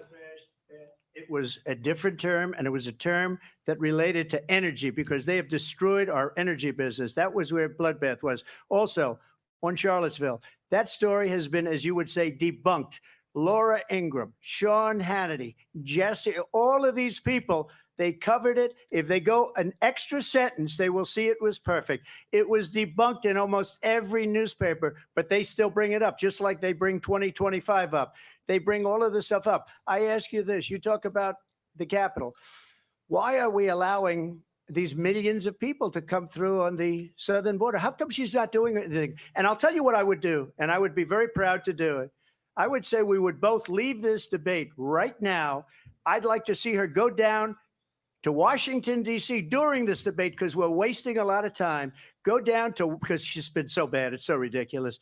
Go down to Washington, D.C. and let her sign a bill to close up the border, because they have the right to do it. They don't need bills. They have the right to do it. The president of the United States, you'll get him out of bed. You'll wake him up at 4 o'clock in the afternoon. Right. You'll say, come on down to the office. Let's sign a bill. If he signs a bill that the border is closed, all he has to do is say it to the Border Patrol, who are phenomenal. If they do that, the border is closed. Mr. Those President, people are killing many people, unlike J6. We talked immigration here tonight. I do want to focus on this next issue to both of you, because it really brings us this into focus, truth in these times that we're living in. Mr. President, for 3.5 years after you lost the 2020 election, you repeatedly falsely claimed that you won, many times saying you won in a landslide. In the past couple of weeks leading up to this debate, you have said, quote, you lost by a whisker, that you, quote, didn't quite make it, that you came up a little bit short. I said that? Are you now acknowledging that you lost in 2020? No, I don't acknowledge that at all. But I you said did that say sarcastically. But You know those- that. It was said, oh, we lost by a whisker. That was said sarcastically. Look, there's so much proof. All you have to do is look at it. And they should have sent it back to the legislatures for approval. I got almost 75 million votes, the most votes any sitting president has ever gotten. I was told if I got 63, which was what I got in 2016, you can't be beaten. The election, people should never be thinking about an election as fraudulent. We need two things. We need walls. And we have to have it. We have to have borders, and we have to have good elections. Our elections are bad. And a lot of these illegal immigrants coming in, they're trying to get them to vote. They can't even speak English. They don't even know what country they're in practically. And these people are trying to get them to vote. And that's why they're allowing them to come into our country. I did watch all of these pieces of video. I didn't detect the sarcasm, lost by a whisker. We didn't quite make it. And we should just point out here as clarification, and you know this, you and your allies, 60 cases in front of many judges, many of them No Republican, judge looked at it. and said They said we didn't have widespread fraud. standing. That's the other thing. They said we didn't have standing, a technicality. Can you imagine a system where a person in an election doesn't have standing? The president of the United States doesn't have standing. That's how we lost. If you look at the facts, and I'd love to have you'll do a special on it. I'll show you Georgia, and I'll show you Wisconsin, and I'll show you Pennsylvania, and I'll show you. We have so many facts and statistics, but you know what? That doesn't matter, because we have to solve the problem that we have right now. That's old news. And the problem that we have right now is we have a nation in decline, and they have put it into decline. We have a nation that is dying, David. Mr. President, thank you. Vice President Harris, you heard the president there tonight. He said he didn't say that he lost by a whisker. So he still believes he did not lose the election that was won by President Biden and yourself. But I do want to ask you about something that's come up in the last couple of days. This was a post from President Trump about this upcoming election just weeks away. He said, when I win, those people who cheated, and then he lists donors, voters, election officials, he says will be prosecuted to the fullest extent of the law, which will include long-term prison sentences. One of your campaign's top lawyers responded saying, we won't let Donald Trump intimidate us. We won't let him suppress the vote. Is that what you believe he's trying to do here? Donald Trump was fired by 81 million people. So let's be clear about that. And clearly he is having a very difficult time processing that. But we cannot afford to have a president of the United States who attempts, as he did in the past, to upend the will of the voters in a free and fair election. And I'm going to tell you that I have traveled the world as Vice President of the United States, and world leaders are laughing at Donald Trump. I have talked with military leaders, some of whom worked with you, and they say you're a disgrace. And when you then talk in this way in a presidential debate and deny what over and over again are court cases you have lost because you did in fact lose that election, it leads one to believe that perhaps we do not have in the candidate to my right the temperament or the ability to not be confused about fact. That's deeply troubling, and the American people deserve better. I'll give you 1 minute to respond, Mr. President. Let me just say about world leaders. Viktor Orban, one of the most respected men, they call him a strong man. He's a tough person, smart. Prime Minister of Hungary. They said, why is the whole world blowing up? 3 years ago, it wasn't. Why is it blowing up? He said, because you need Trump back as president. They were afraid of him. China was afraid, and I don't like to use the word afraid, but I'm just quoting him. China was afraid of him. North Korea was afraid of him. Look at what's going on with North Korea, by the way. He said Russia was afraid of him. I ended the Nord Stream 2 pipeline, and Biden put it back on day one, but he ended the XL pipeline. The XL pipeline in our country, he ended that. But he let the Russians build a pipeline going all over Europe and heading into Germany, the biggest pipeline in the world. Look, Viktor Orban said it. He said the most respected, most feared person is Donald Trump. We had no problems when Trump was president.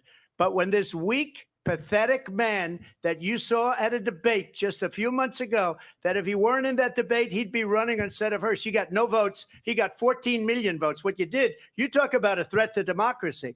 He got 14 million votes, and they threw him out of office. And you know what? I'll give you a little secret. He hates her. He can't stand her. But he got 14 million votes. They threw him out. She got 0 votes. And when she ran, she was the first one to leave because she failed. And now she's running. I don't understand it, but Mr. I'm okay with it because your time is I up. think we're Thank going to you. do very well. We've got a lot more to get to. Turning now Yes. to the Israel-Hamas war and the hostages who are still being held, Americans among them. Vice President Harris, in December, you said, quote, Israel has a right to defend itself, but you added, quote, it matters how, saying international humanitarian law must be respected. Israel must do more to protect innocent civilians. You said that 9 months ago. Now an estimated 40,000 Palestinians are dead. Nearly 100 hostages remain. Just last week, Prime Minister Benjamin Netanyahu said there's not a deal in the making. President Biden has not been able to break through the stalemate. How would you do it? Well, let's understand how we got here. On October 7, Hamas, a terrorist organization, slaughtered 1,200 Israelis. Many of them young people who were simply attending a concert. Women were horribly raped. And so absolutely, I said then, I say now, Israel has a right to defend itself. We would. And how it does so matters, because it is also true, far too many innocent Palestinians have been killed. Children, mothers. What we know is that this war must end. It must end immediately, and the way it will end is we need a ceasefire deal and we need the hostages out. And so we will continue to work around the clock on that. Work around the clock, also understanding that we must chart a course for a two-state solution. And in that solution, there must be security for the Israeli people and Israel, and in equal measure for the Palestinians. But the one thing I will assure you always, I will always give Israel the ability to defend itself, in particular as it relates to Iran and any threat that Iran and its proxies pose to Israel. But we must have a two-state solution where we can rebuild Gaza, where the Palestinians have security, self-determination, and the dignity they so rightly deserve. President Trump, how would you negotiate with Netanyahu and also Hamas in order to get the hostages out and prevent the killing of more innocent civilians in Gaza? If I were president, it would have never started. If I were president, Russia would have never, ever, I know Putin very well, he would have never, and there was no threat of it either, by the way, for 4 years, have gone into Ukraine and killed millions of people when you add it up, far worse than people understand what's going on over there. But when she mentions about Israel, all of a sudden, she hates Israel. She wouldn't even meet with Netanyahu when he went to Congress to make a very important speech. She refused to be there because she was at a sorority party of hers. She wanted to go to the sorority party. She hates Israel. If she's president, I believe that Israel will not exist within 2 years from now. And I've been pretty good at predictions, and I hope I'm wrong about that one. She hates Israel. At the same time, in her own way, she hates the Arab population because the whole place is going to get blown up. Arabs, Jewish people, Israel will be gone. It would have never happened. Iran was broke under Donald Trump. Now Iran has $300 billion because they took off all the sanctions that I had. Iran had no money for Hamas or Hezbollah or any of the 28 different spheres of terror. And they are spheres of terror, horrible terror. They had no money. It was a big story, and you know it. You covered it very well, actually. They had no money for terror. They were broke. Now they're a rich nation. And now what they're doing is they're spreading that money around. Look at what's happening with the Houthis and Yemen. Look at what's going on in the Middle East. This would have never happened. I will get that settled and fast, and I'll get the war with Ukraine and Russia ended. If I'm president-elect, I'll get it done before even becoming president. Vice President Harris, he says you hate Israel. That's absolutely not true. I have my entire career and life supported Israel and the Israeli people. He knows that. He's trying to, again, divide and distract from the reality, which is it is very well known that Donald Trump is weak and wrong on national security and foreign policy. It is well known that he admires dictators, wants to be a dictator on day one, according to himself. It is well known that he said of Putin that he can do whatever the hell he wants and go into Ukraine. It is well known that he said when Russia went into Ukraine, it was brilliant. It is well known he exchanged love letters with Kim Jong-un. And it is absolutely well known that these dictators and autocrats are rooting for you to be president again because they're so clear. They can manipulate you with flattery and favors. And that is why so many military leaders who you have worked with have told me you are a disgrace. That is why we understand that we have to have a president who is not consistently weak and wrong on Vice national President security, Harris. including the importance of upholding and respecting in highest regard our military. Vice President Harris, thank you. And she's the one that caused it. That's weak on national security by allowing every nation last month for the year, 168 different countries sending people into our country. Their crime rates are way down. Putin endorsed her last week, said, I hope she wins. And I think he meant it because what he's gotten away with is absolutely incredible. It wouldn't have happened with me. The leaders of other countries think that they're weak and incompetent, and they are. They're grossly incompetent. And I just ask one question. Why does Biden go in and kill the Keystone Pipeline and approve the single biggest deal that Russia's ever made, Nord Stream 2, the biggest pipeline anywhere in the world going to Germany and all over Europe? Because they're weak and they're ineffective. And Biden, by the way, President gets paid Trump, a lot of money. Thank you. We have a lot of issues to get to. We'll be right back with much more of this historic ABC News presidential debate from the National Constitution Center right here in Philadelphia. Back in a moment.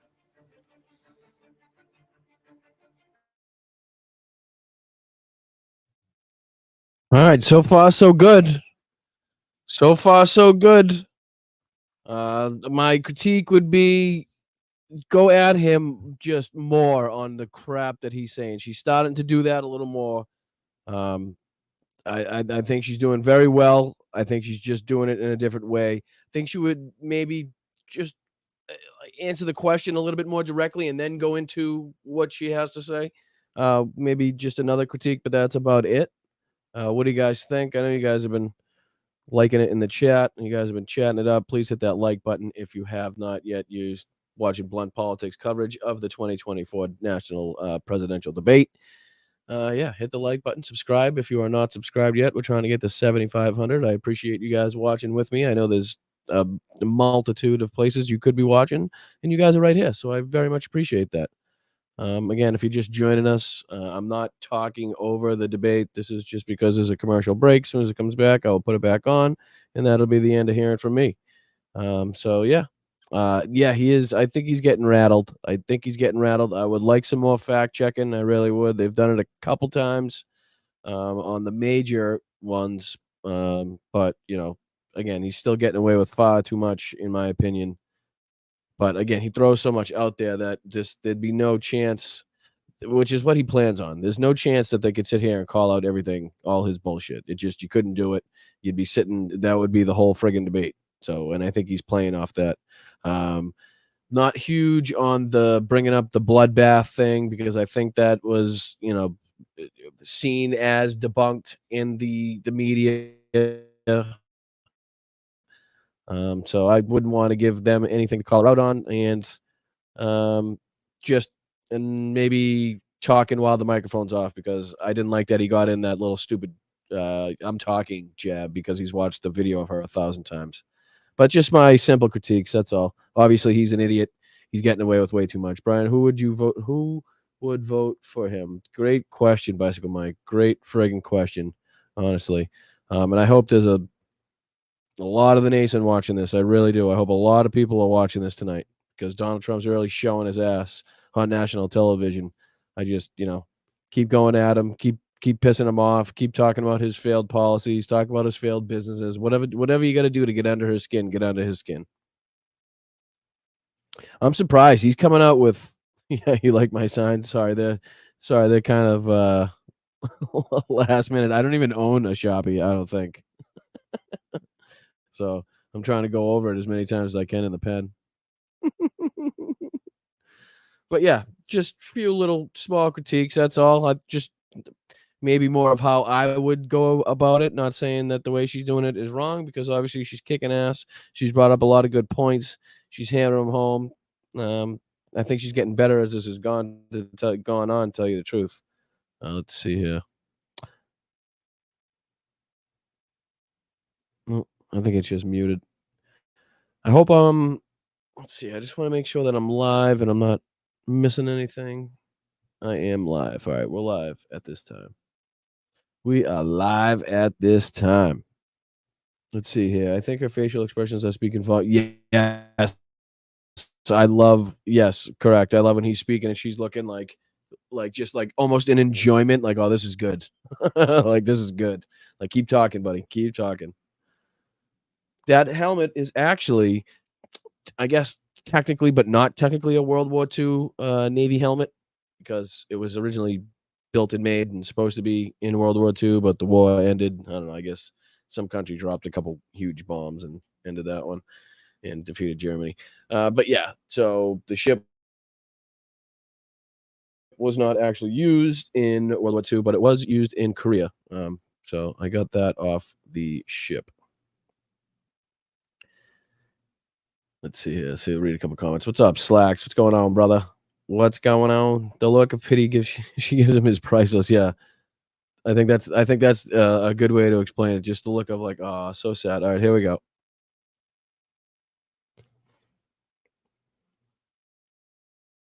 I think. Live from the National Constitution Center in Philadelphia, Pennsylvania. Here again, David Muir and Lindsay Davis. Welcome back to this historic ABC News presidential debate tonight. We're going to continue here, and I want to turn to the war in Ukraine. We're now 2.5 years into this conflict. Mr. President, it has been the position of the Biden administration that we must defend Ukraine from Russia, from Vladimir Putin, to defend their sovereignty, their democracy, that it's in America's best interest to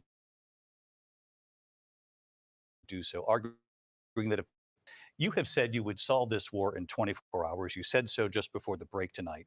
How exactly would you do that? And I want to ask you a very simple question tonight. Do you want Ukraine to win this war? I want the war to stop. I want to save lives that are being uselessly, people being killed by the millions. It's the millions. It's so much worse than the numbers that you're getting, which are fake numbers. Look, we're in for 250 billion or more, because they don't ask Europe, which is a much bigger beneficiary to getting this thing done than we are. They're in for $150 billion less because Biden and you don't have the courage to ask Europe like I did with NATO. They paid billions and billions, hundreds of billions of dollars when I said, either you pay up or we're not going to protect you anymore. So that's maybe one of the reasons they don't like me as much as they like weak people. But you take a look at what's happening. We're in for 250 to 275 billion.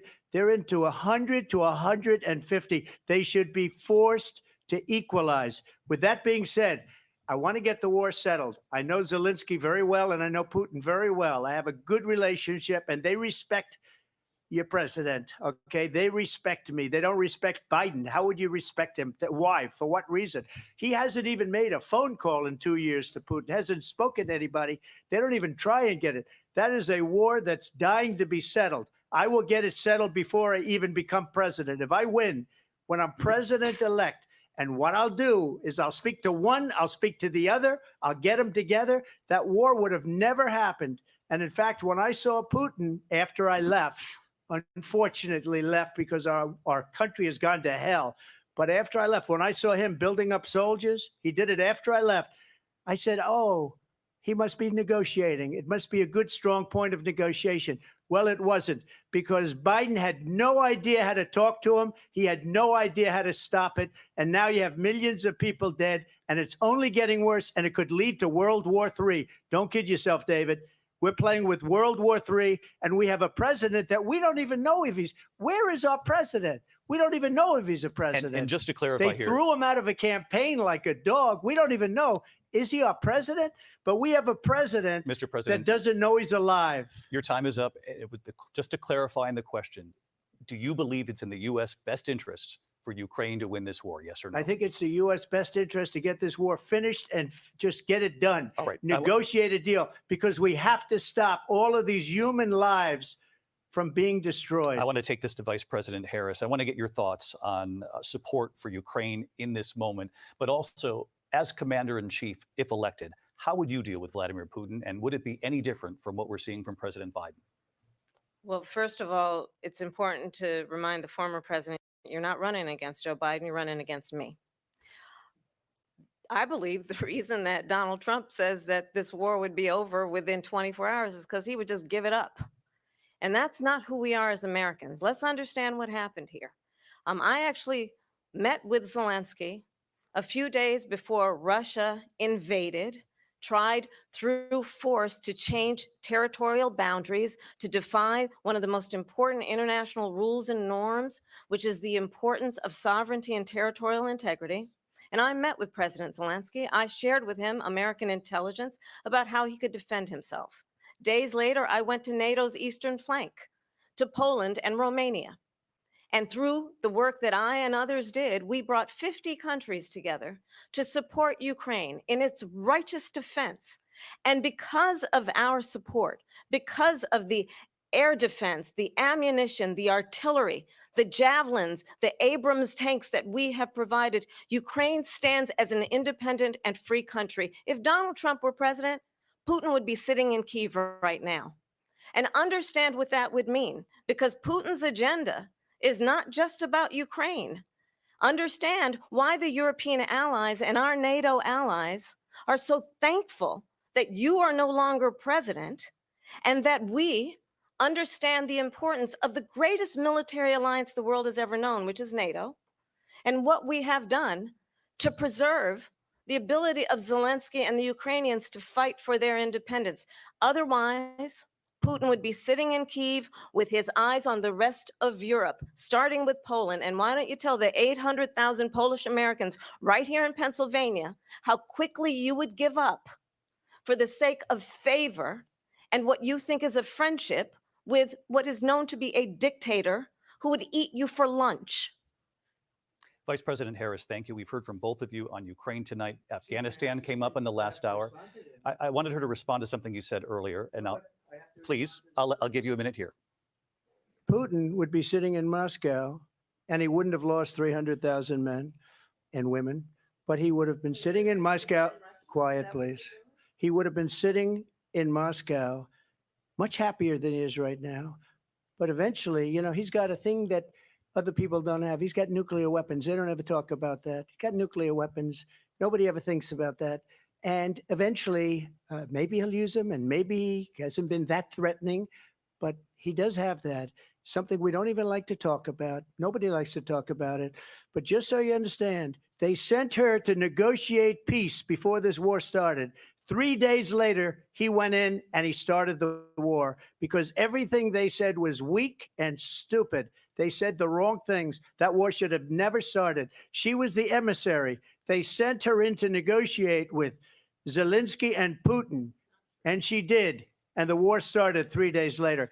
And that's the kind of talent we have with her. She's worse than Biden. In my opinion, I think he's the worst president in the history of our country. She goes down as the worst vice president in the history of our country. But let me tell you something. She is a horrible negotiator.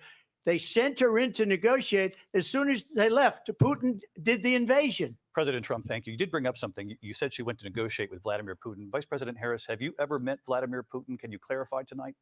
Yet again, I said it at the beginning of this debate, you're going to hear a bunch of lies coming from this fellow.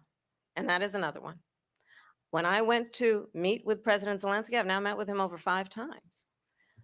The reality is it has been about standing as America always should, as a leader upholding international rules and norms, as a leader who shows strength, understanding that the alliances we have around the world are dependent on our ability to look out for our friends and not favor our enemies because you adore strongmen instead of caring about democracy. And that is very much what is at stake here. The President of the United States is commander-in-chief.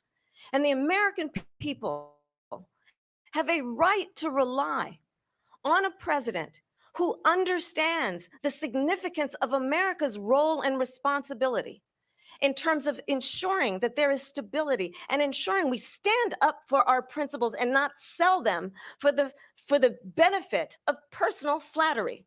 We've talked about Ukraine and Vladimir Putin. I do want to talk about Afghanistan. It came up in the first hour of this debate.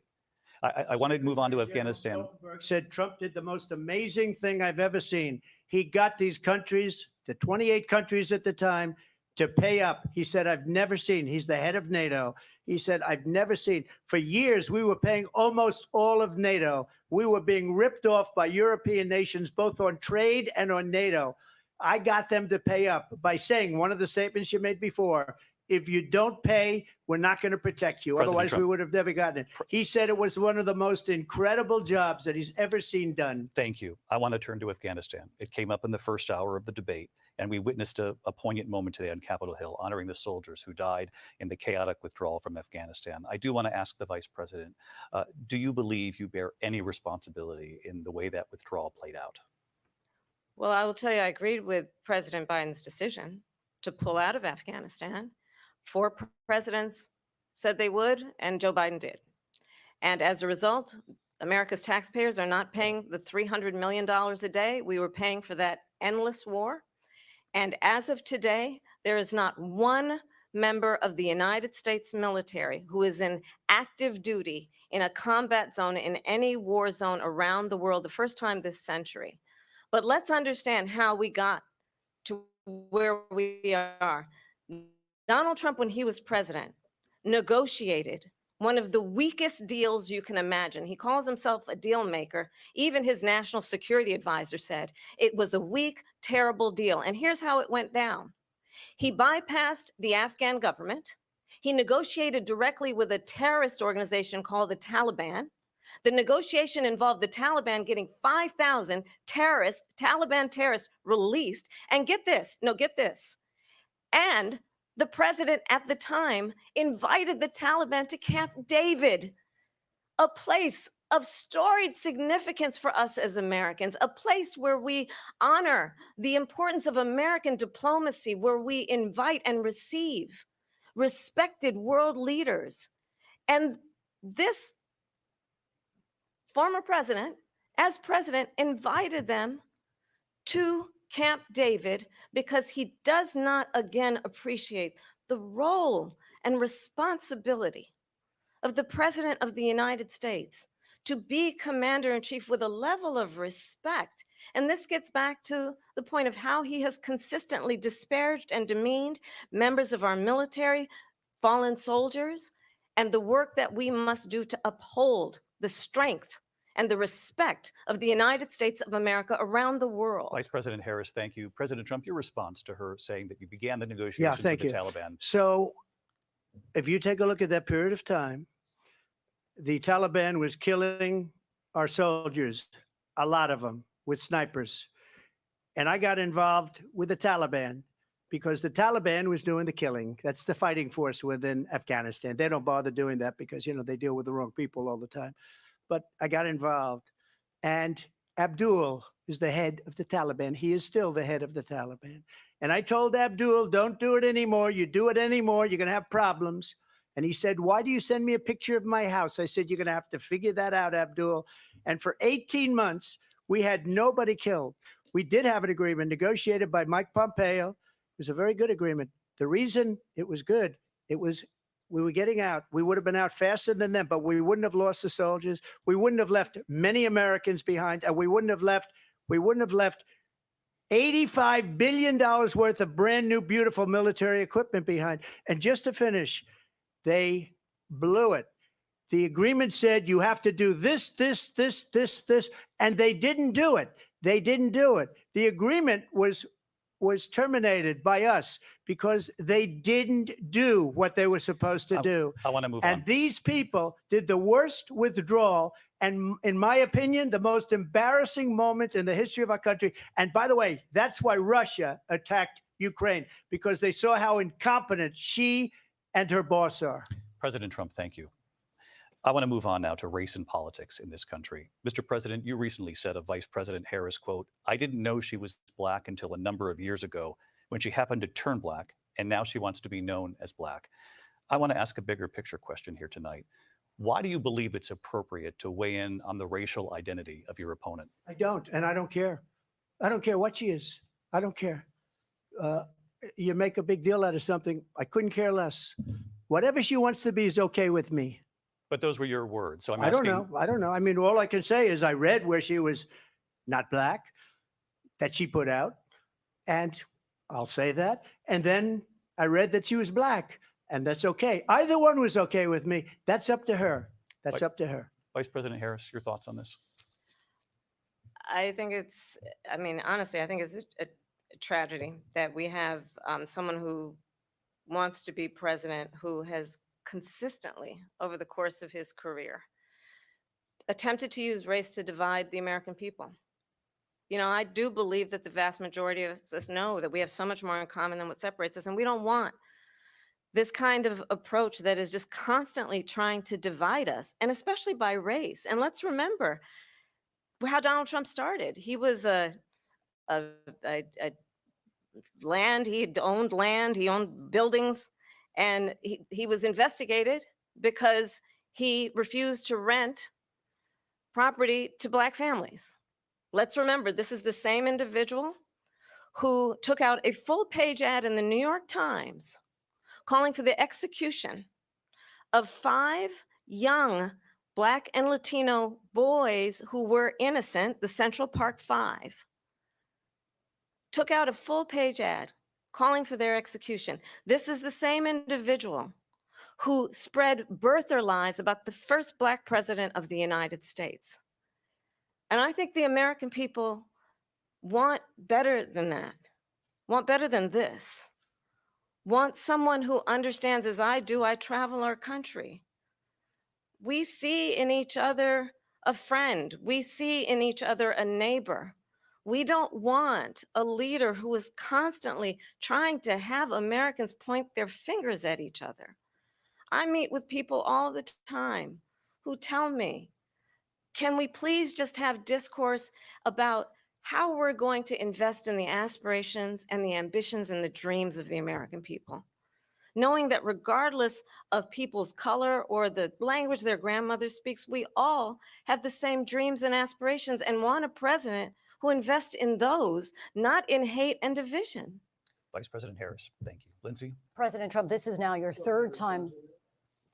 This is the most divisive presidency in the history of our country. There's never been anything like it. They're destroying our country, and they come up with things like what she just said, going back many, many years, when a lot of people, including Mayor Bloomberg, agreed with me on the Central Park 5. They admitted, they said, they pled guilty.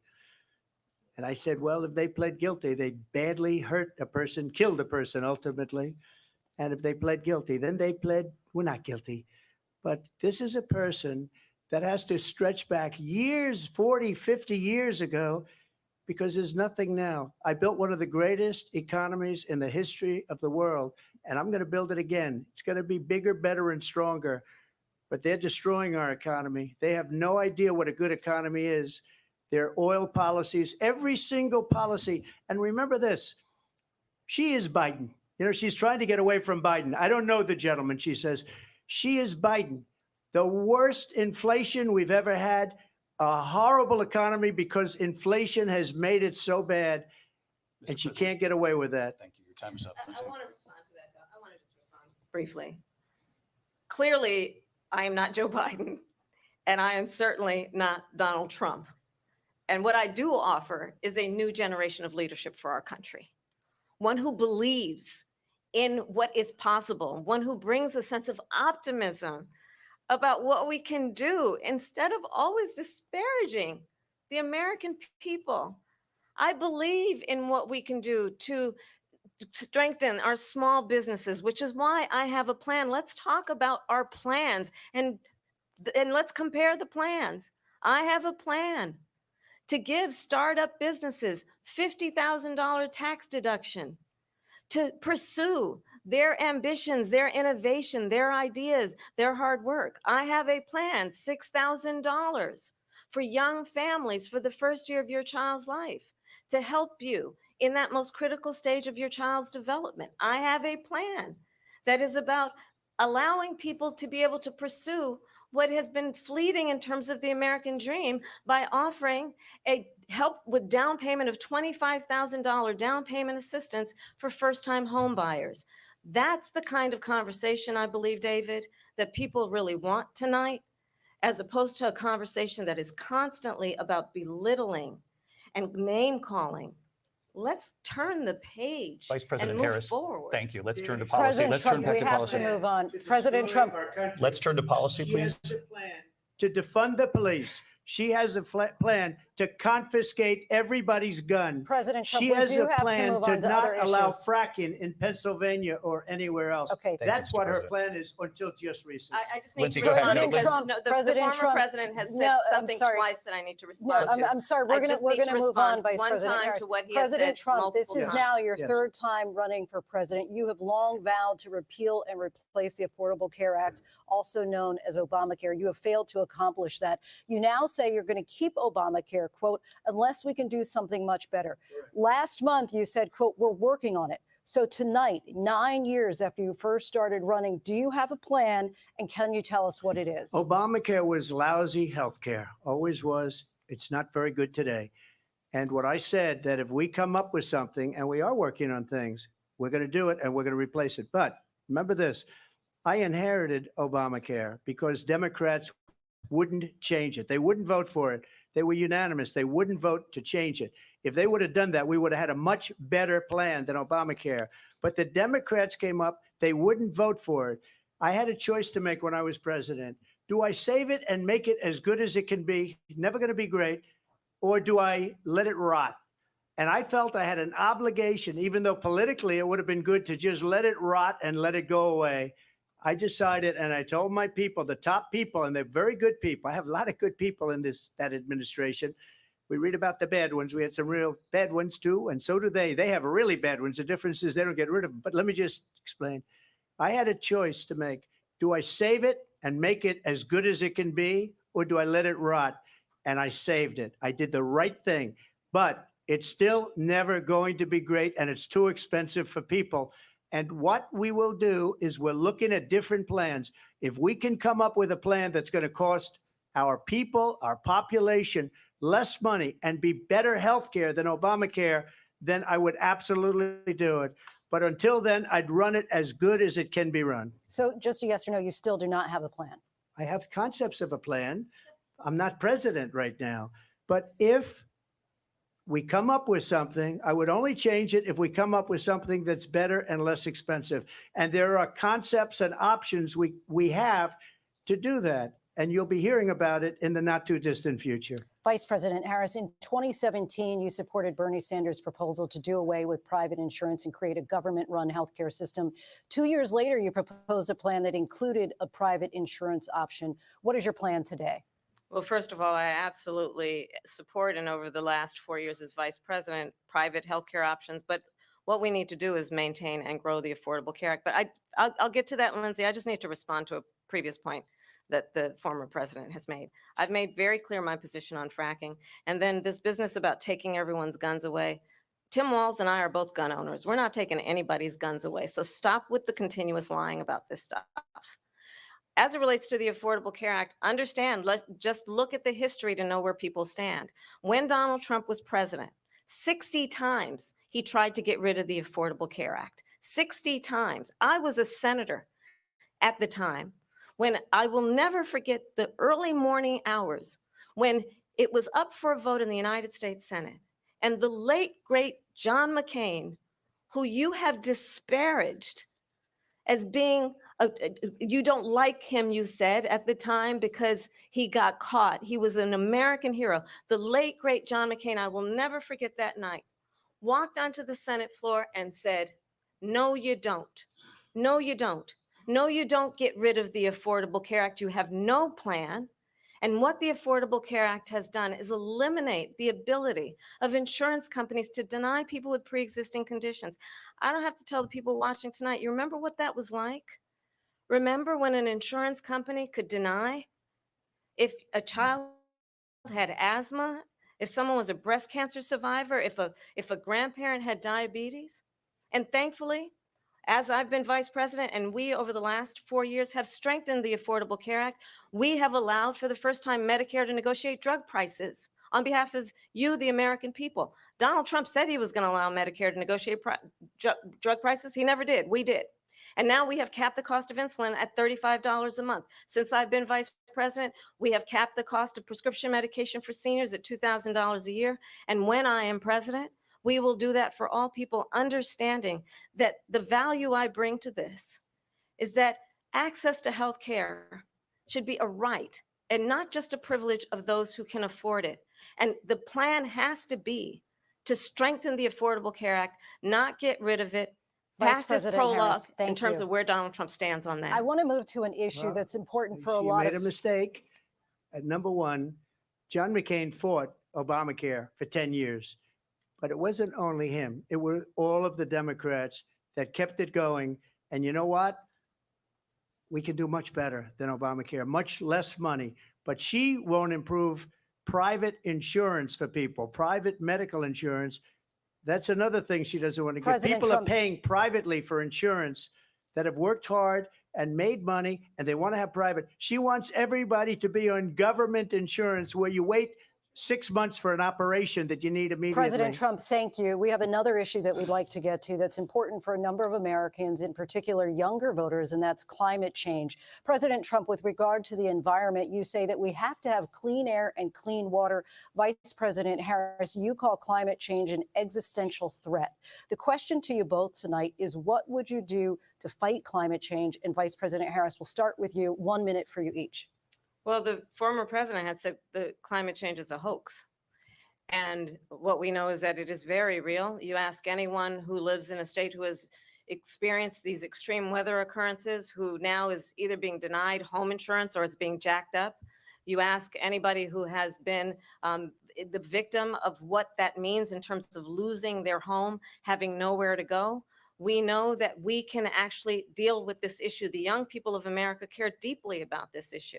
And I am proud that as vice president over the last 4 years, we have invested $1 trillion in a clean energy economy, while we have also increased domestic gas production to historic levels. We have created over 800,000 new manufacturing jobs while I have been vice president. We have invested in clean energy to the point that we are opening up factories around the world. Donald Trump said he was going to create manufacturing jobs. He lost manufacturing jobs. And I'm also proud to have the endorsement of the United Auto Workers and Sean Fain, who also know that part of building a clean energy economy includes investing in American-made products, American automobiles. It includes growing what we can do around American manufacturing and opening up auto plants, not closing them like happened under Donald Trump. Vice President Harris, thank you. That didn't happen under Donald Trump. Let me just tell you, they lost 10,000 manufacturing jobs this last month. It's going, they're all leaving.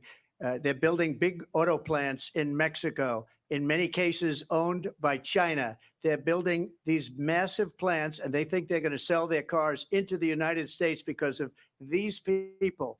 What they have given to China is unbelievable. But we're not going to let that. We'll put tariffs on those cars so they can't come into our country, because they will kill the United Auto Workers and any auto worker, whether it's in Detroit or South Carolina or any other place. What they've done to business and manufacturing in this country is horrible. We have nothing because they refuse. You know, Biden doesn't go after people because supposedly China paid him millions of dollars. He's afraid to do it. Between him and his son, they get all this money from Ukraine. They get all this money from all of these different countries. And then you wonder, why is he so loyal to this one, that one, Ukraine, China? Why is he? Why did he get $3.5 million from the mayor of Moscow's wife? Why did she pay him $3.5 million? This is a crooked administration, and they're selling our country down the tubes. President Trump, thank you. Thank you. We'll be right back with closing statements from both of our candidates. An historic night, this ABC News president. Fucking bullshit that's been debunked, honestly, by the Republicans' own witness. We know Devin Archer already fucking testified that money from the mayor of Moscow's wife was for an entirely different fucking thing. I believe it's for the real estate side of their whole investment group, which Hunter Biden had absolutely nothing to do with. So, but fucking Kamala swinging hard at a bunch of those moments there.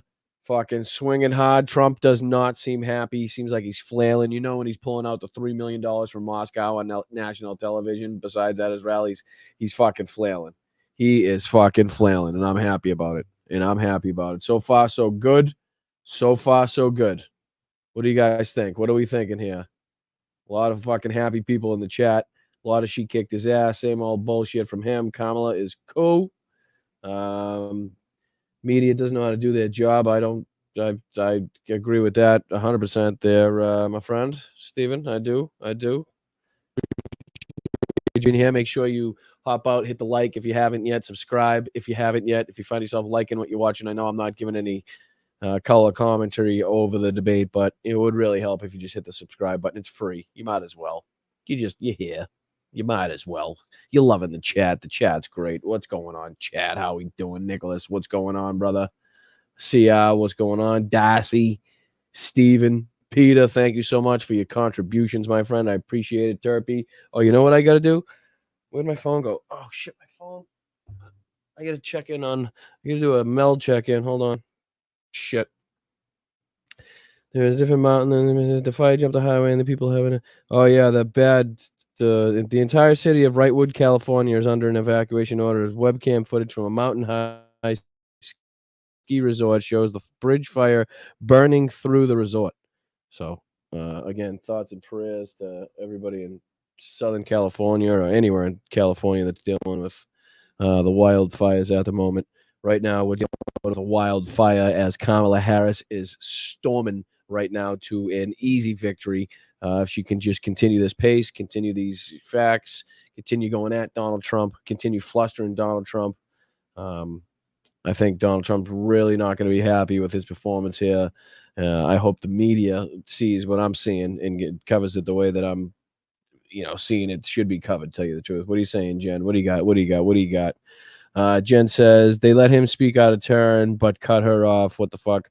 You know what? I don't know, because I think it's gone both ways, to tell you the truth, because they keep saying no. They try to move on, and then if somebody's talking, the mic they'll just cut the mic on. So, I mean, I think it's kind of gone both ways. She just can't respond after he's already gone too far. I think that's what they were saying there, but maybe I'm wrong on that one. But yeah, I think she's kicking ass right now. What do we think this last segment's going to involve? What do you think the questions will be? What do you think? Put all that in the chat. What do you think this next segment's going to entail? Is this got to be the last little hoorah, right? This got to be the last little segment of this shindig, I'm assuming. Let's see here. Russ, what's up, Russ? What's going on, my brother? Lizard King, Arizona Sunflowers, Joe Lee, Jeremy. Let's fucking go. Mike, Paula, Alyosha, what's going on? Benny Loco, thank you so much for being here. Woody Mays, Lisa, Sue, Croc, Alucius. Let's go. 10 of 5, what's going on? Allison Peabody. That's funny. My mom's name is Alice, and she used to work in Peabody. It's funny. Wayne, oh, thank you so much, Wayne. Thank you for being here, brother. Appreciate you watching with us. It's awfully nice of you to contribute like that. And if anybody wants to join, hit the join button underneath me. You can become a channel member for like $1.99 a month. Literally less than a Snickers. So I don't know if you're going to get any more bang for your buck right there than you can. You can also check out patreon.com / Boston Brian. And there's the Venmo in the corner if you want to send a bust a buck and try your luck. Like you're at the fairgrounds there. Bust a buck and try your luck. That's all you gotta do. Buy me a. Oh, here we go. Back at it like a crack addict.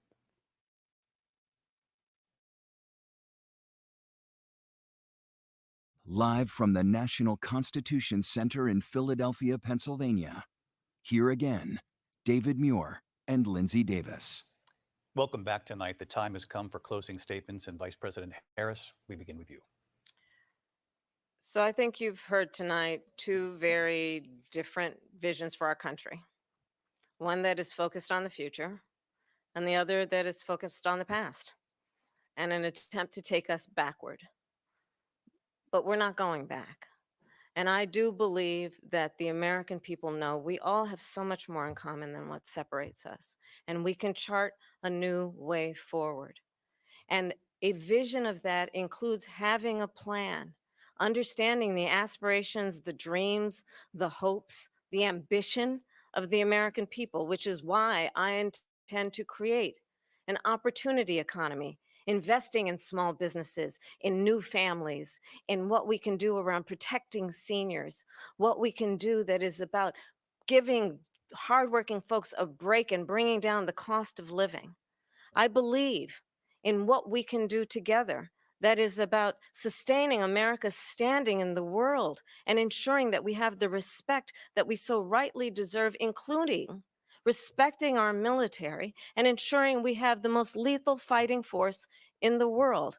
I will be a president that will protect our fundamental rights and freedoms, including the right of a woman to make decisions about her own body and not have her government tell her what to do. I'll tell you, I started my career as a prosecutor. I was a DA, I was an attorney general, a United States senator, and now vice president. I've only had one client, the people. And I'll tell you, as a prosecutor, I never asked a victim or a witness, are you a Republican or a Democrat? The only thing I ever asked them, are you okay? And that's the kind of president we need right now. Someone who cares about you and is not putting themselves first. I intend to be a president for all Americans and focus on what we can do over the next 10 and 20 years to build back up our country by investing right now in you, the American people. Vice President Harris, thank you. President Trump? So she just started by saying she's going to do this, she's going to do that, she's going to do all these wonderful things. Why hasn't she done it?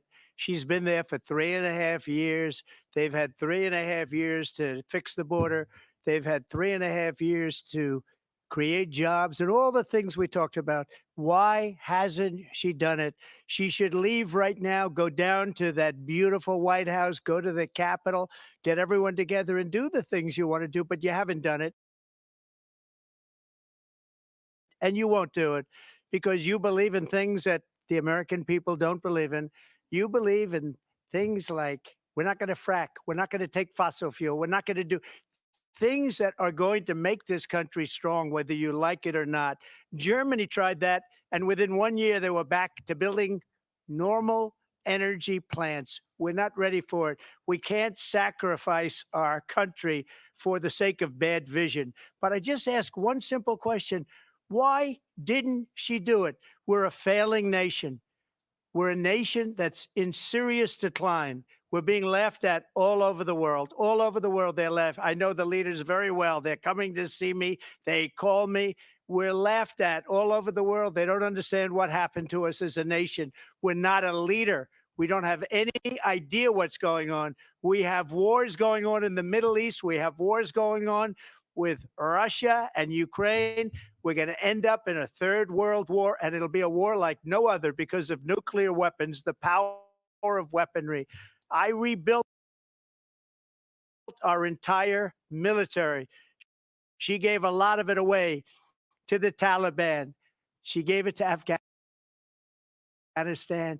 What these people have done to our country, and maybe toughest of all, is allowing millions of people to come into our country. Many of them are criminals, and they're destroying our country. The worst president, the worst vice president in the history of our country. President Trump, thank you. And that is our ABC News presidential debate from here in Philadelphia at the National Constitution Center. I'm Lindsay Davis. And I'm David Muir. Thank you for watching here in the U.S. and all over the world, and from all of us here at ABC News.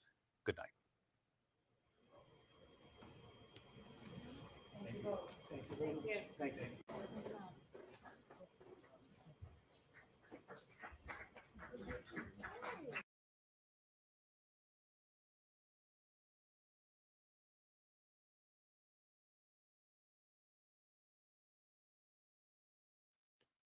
All of a sudden, I don't know. All of a sudden, there's internet issues, and it's not showing me there's internet issues. All right, so that was that. I'll keep watching. Let me see if I miss anything.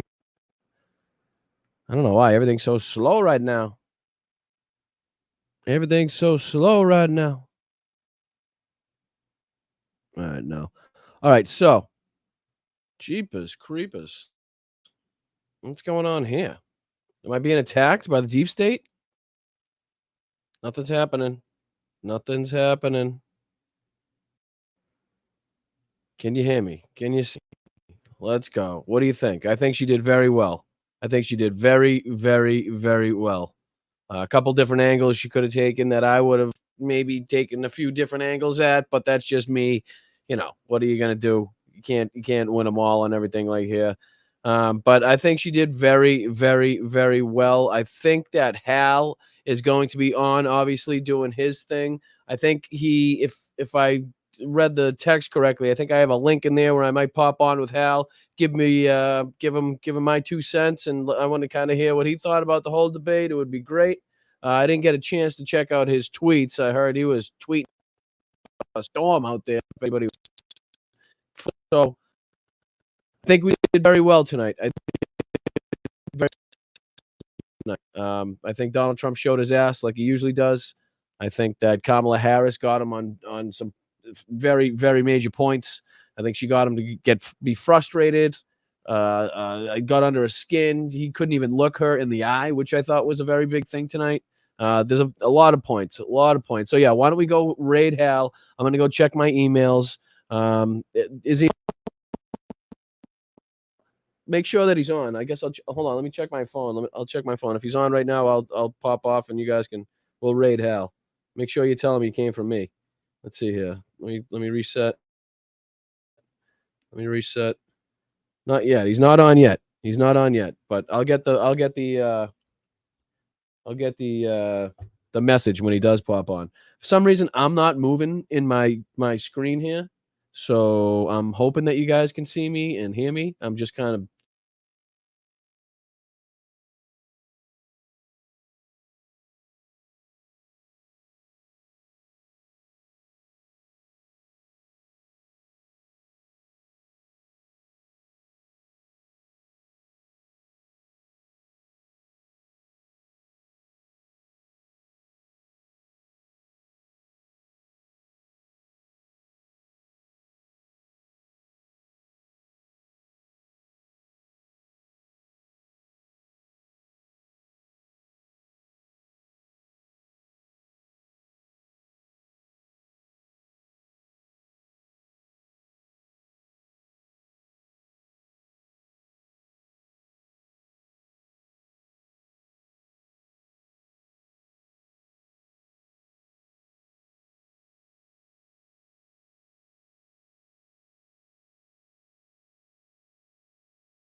What in the motherfucking shit is going on here?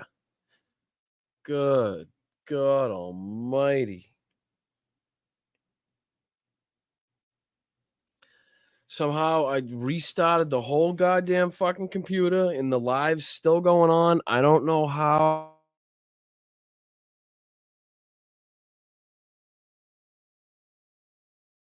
Kind of slow. I don't know. Is it going to happen again? I know. I can see you guys. I'm sorry. I felt so bad because I still didn't thank everybody. I wanted to, thank everybody. At least get you to fucking when hell's going, for crying out loud. I still don't see him on yet. All right, so I'm sorry. I do apologize. I really do apologize. There's nothing I can do about that. It didn't even say. Usually it tells me when there's low Wi-Fi, and it's not telling me there's low Wi-Fi or anything. So I'm telling you, I got attacked by Donald Trump's team over at Truth Social that didn't like my comments after this. I don't know. It's fucking who knows what the fuck's going on. But I'm back. I'm sorry. I'm back. Thank you for everybody watching with me. Let's see if I can, just before I get kicked off again, I want to thank everybody, okay? Is that all right with everybody? So, Phil, I'm just going to run through it quick. I won't put it on the screen because I don't know what's going on. I might crash the system.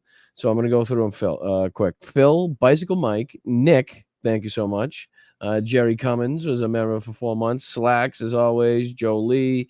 Danny coming in at the 5. Unfortunate altar boy been here for 3 months. Jennifer coming in with $10 on the super chat. Ricky with the 5 gifted memberships. Jerry coming in hot with the 5. Annette, JD with the 10. Kelly coming in. Good luck. This is going to be maddening. Marsha, Peter. Thank you so much, Peter. Dude, thank you so much. I've missed you. I feel like I haven't seen you in a while. LWD coming in hot. Sheldon had a big night. I remember that. Tobias, thank you so much. Sally, thank you so much. Steven, thank you so much. Cover Me, thank you so much. Danny, again, thank you so much. Nolan, thank you for becoming a member for 1 month. Let's go. Sheldon, again. Michael says, hey, Brian, thanks for streaming this. Well, he says steaming this, but I'm assuming he said streaming this. So I got you. JD again. Cecilia. Let's go. Great show, Boston. Brian Harris Wallace 2024. Please, dear Lord, let's go.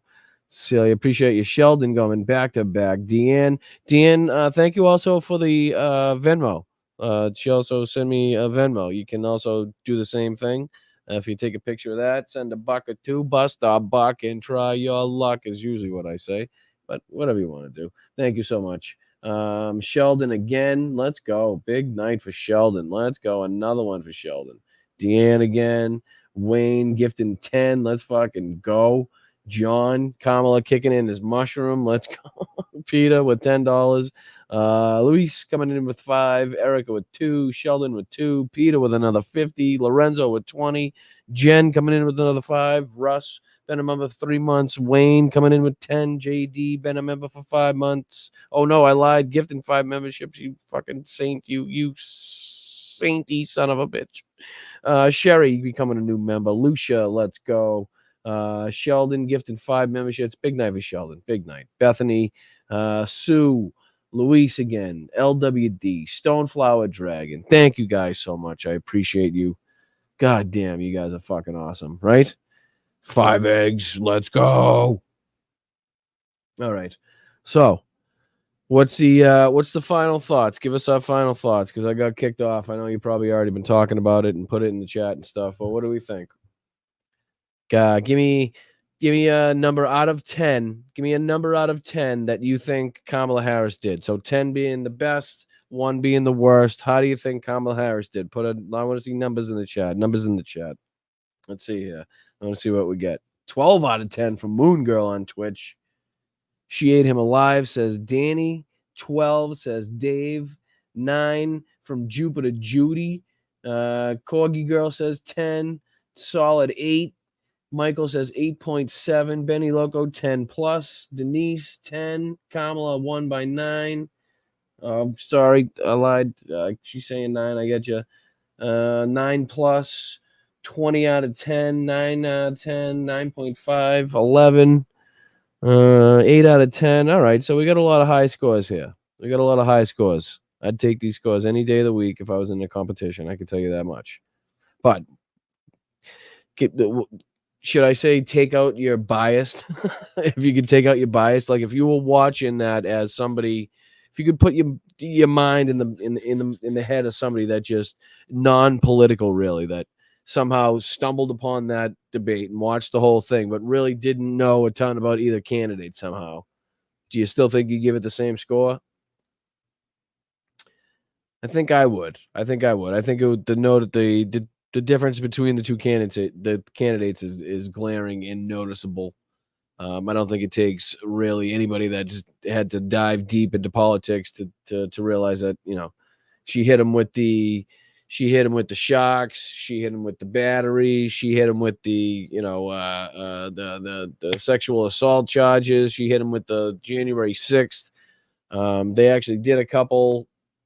They did a couple fact checks. Not as many fact checks as I'd like to see, but yeah, solid 9 from Turpy.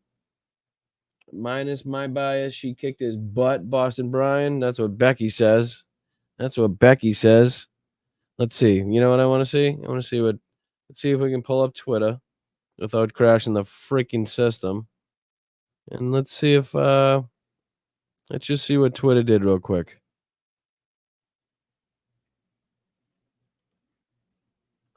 Let's see here. If I can do this, and then I could do. Oh, that's not what I want. That's what I want, right there, and that'll do that. And then yeah. So I'm gonna add this to the stage. I just want to see if we can, check out the reaction of Twitter together. Let's see if we can. I gotta make myself smaller so you can actually see it. Charlie's. Oop. Cat Lady Taylor Swift endorses Kamala Harris. Did I miss something? I didn't see that in the chat. What do you guys? Taylor Swift, is this her? Is this her thing? Like many of you have watched the debate tonight. If you haven't already, now is a great time to do your research on the issues at hand and the stances of these candidates take on the topics that matter to you the most. As a voter, I make sure to watch and read everything I can about their proposed policies and plans for this country. Recently, I was made aware that AI of me falsely endorsing Donald Trump's presidential run was posted to his site. It really conjured up my fears around AI and the dangers of spreading misinformation. It brought me to the conclusion that I need to be very transparent about my actual plans for his election as a voter. The simplest way to combat misinformation is with the truth. I will be casting my vote for Kamala Harris and Tim Walz in the 2024 presidential election. I'm voting for Kamala Harris because she fights for the rights and causes I believe need a warrior to champion them. I think she is a steady-handed, gifted leader, and I believe we can accomplish so much more in this country if we are led by calm and not chaos. I was so heartened and impressed by her selection of running mate Tim Walz, who has been standing up for the LGBTQ plus rights, IVF, and women's rights to her own body for decades. I've done my research and I've made my choice. Your research is all yours to do, and the choice is yours to make. I also want to say, especially for first-time voters, remember that in order to vote, you have to be registered. I find it much easier to vote early. I'll link where to register and find early voting dates and info in my story. With love and hope, I would assume Taylor. Hopefully I'm not getting punked on that. I really just kind of stumbled onto that. Ron Filipkowski's usually pretty good with his stuff. I'm going to give that a like real quick. Let's see here. Oop, Jojo from Jura says Taylor Swift endorses Kamala Harris. Okay. Any more reaction? Can I type in debate? Harris cooked Trump, says AES. What is this, Kamala Harris? Let's see here. Oops, Hal's on the way. Luntz wanted to go this the other way. I want to see what this says. Kamala Harris, let's have a good debate. I love it. Which one's whole world blowing up? 3 years ago, it wasn't. Why is it blowing up? He said, because you need Trump back as president. They were afraid of him. China was afraid, and I don't like to use the word afraid, but I'm just quoting him. China was afraid of him. North Korea was afraid of him. Look at what's going on with North Korea, by the way. He said Russia was afraid of him. I ended the Nord Stream 2 pipeline, and Biden put it back on day one, but he ended the XL pipeline. The XL pipeline in our country, he ended that. But he let the Russians build a pipeline going all over Europe and heading into Germany, the biggest pipeline in the world. Look, Viktor Orban said it. He said the most respected, most feared person is Donald Trump. We had no problems when Trump was president. But when this weak, pathetic man that you saw at a debate just a few months ago, that if he weren't in that debate, he'd be running instead of her. She got no votes. He got 14 million votes. What you did, you talk about a threat to democracy. He got 14 million votes and they threw him out of office. Sorry. And you know what? I'll give you a little secret. He hates her. He can't stand her. But he got 14 million votes. They threw him out. I love her smile. You're right. Somebody, I forget who said it in the chat, but whoever said it in the chat and brought up like the looks that she was given, just like they're like, kind of sitting there like, okay, yeah. What are you talking about there, Chief? Let me hear this one. Let me hear the. what are you gonna say on this one? I like that.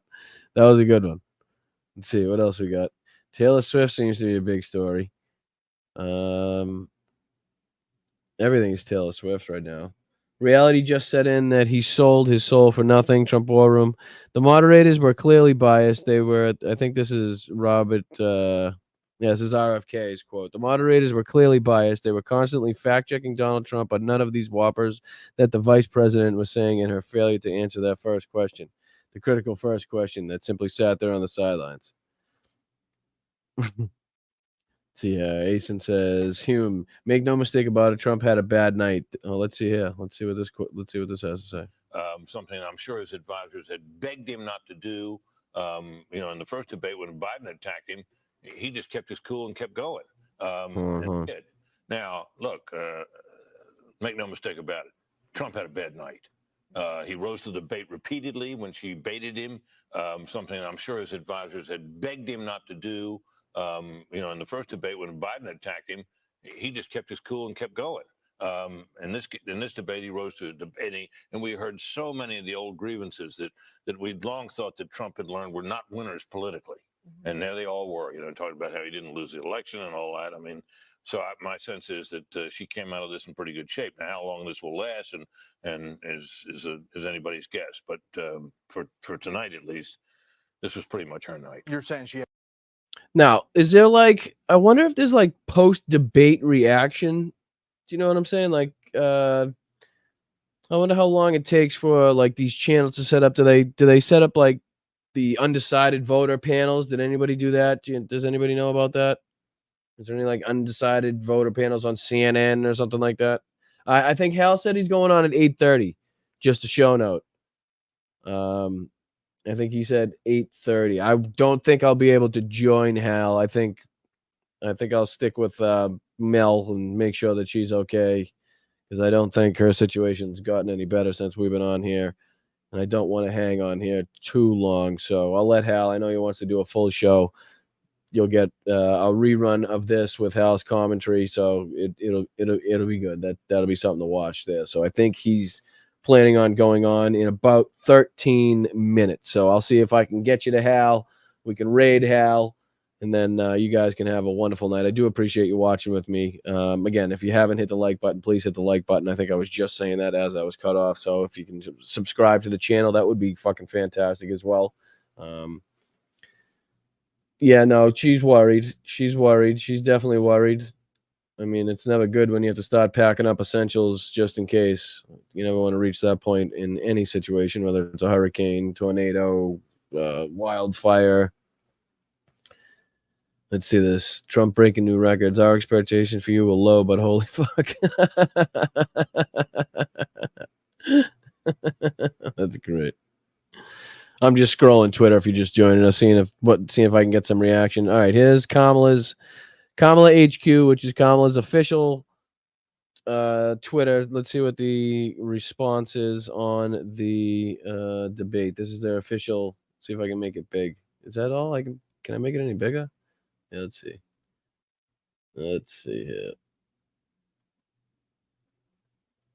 Oh, why is it small again? How's that possible? I'm making it bigger. It's going small. Let's see here. Can you see it?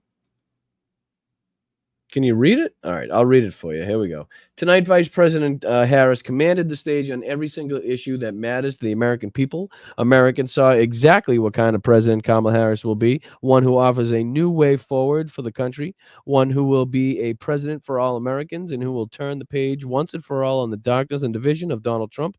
And she reminded the American people that she is the only candidate in this race ready to serve as our next commander-in-chief. Donald Trump was totally incoherent. He was angry and rattled, and it all began when Vice President Harris held him accountable for his record on overturning Roe v. Wade and harming women nationwide. Trump refused to say he would veto a national abortion ban. He again said he had no regrets over January 6th, and in case you missed it, through the countless lies he rattled off on stage tonight, Trump offered zero plan for the everyday needs of Americans, saying he had only concepts of a plan. That's because the only actual plan Trump has is Project 2025, which would raise costs for the middle class and take America backwards. Under the bright lights, the American people got to see the choice that they will face this fall at the ballot box between moving forward and with Kamala Harris or going backwards with Donald Trump. What they saw tonight and what they should see at a second debate in October, Vice President Harris is ready for a second debate. Is Donald Trump ? So strong words coming out with a post-debate statement from Kamala Harris and her campaign. Let's see here. What else we got? Oh, I gotta zoom out. Sorry, I gotta unzoom. I'm unzooming. Maybe one more. All right, here we go. Let's see what else we got. It's health. We don't work with terrorists, dumb fuck. Trump does. Responding to Mike Collins. Camp David is not the Holy Land. It's a place to get work done. This administration has never understood this concept. He says we don't work with terrorists. I couldn't agree more. Great point. Caitlin Collins says, moments after the debate ends, the Harris campaign calls for a second debate, which is what we just read. Pete Buttigieg, Donald Trump won't say he wants Ukraine to win the war. I thought that would at least, I thought he would at least pretend.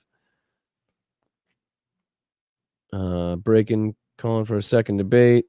My MAGA tears are flowing. Kamala has great chemistry with ABC. Her dress rehearsals with ABC have paid off. This is a disaster from Trump, says BTC. Rick Wilson is always Trump shits on America in his closing statement. He always tears down America.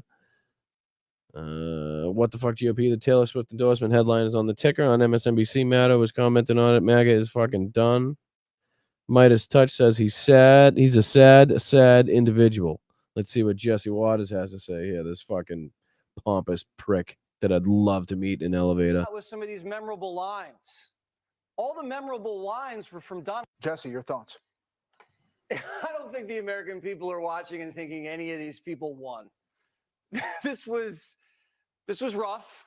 This was pretty intense at times. She started off shaky. She regained her footing. But I thought she was going to come out with some of these memorable lines. All the memorable lines were from Donald Trump. Run, spot, rum. Shh, I'm speaking. Does that sound familiar? Wake Joe Biden up at 4 o'clock in the afternoon and go get him to sign this thing to close the border. I took a bullet because you said I was a threat to democracy. Yeah, they're so fucking memorable. Oh, they're so memorable that he had to write them all down. He spit out 2, forgot the rest. He's got them written down, and he's like fucking, he's like a more slick Greg Gutfeld. You know what I mean? He sits there with his big fucking Sharpie written paper with all his jokes on. He's literally reading jokes on national television. It's fucking embarrassing. And they're eating the pets. Oh, thank you, Heather. Trump was a sideshow, Bob, walking into Riggs. Kamala laid out for him all tonight. Oh, I don't know. I think I read that wrong, but I appreciate the sentiment and the contribution to the channel. Sorry, I fucked that one up. You know, you watch this thing, if you're a Democrat, you're like, oh, she did a great job. 5 eggs. He's going on at 8:30. I think so, like 7 minutes. I'm assuming. I think that's what I got from the text. So I can only call him as I sees him. Oh, thank you, Jerry. Kamala Harris kicked butt. That one I got right. Thank you, Jerry. I appreciate you. Was much more forceful than Joe Biden. Did he just talk about the dogs? Did I miss? Hold on. Did he just say that, like, when Donald Trump said that dogs, like people eating dogs, and then Kamala Harris called him a fucking idiot for saying that, and then ABC actually fact checked on that one, I believe. Is that what he said was memorable for Trump? Hold on. And they're eating the pets. Hold on. He did. And go get him to sign this thing to close the border. I took a bullet because you said I was a threat to democracy. He left out the part that he took a bullet from a fucking Republican. So why would a Republican be listening to the rhetoric from Kamala Harris or Democrats and then thus want to shoot Donald Trump? What a stupid fucking concept. But here he talks about the eating fucking pets or some bullshit. There you go. And they're eating the pets.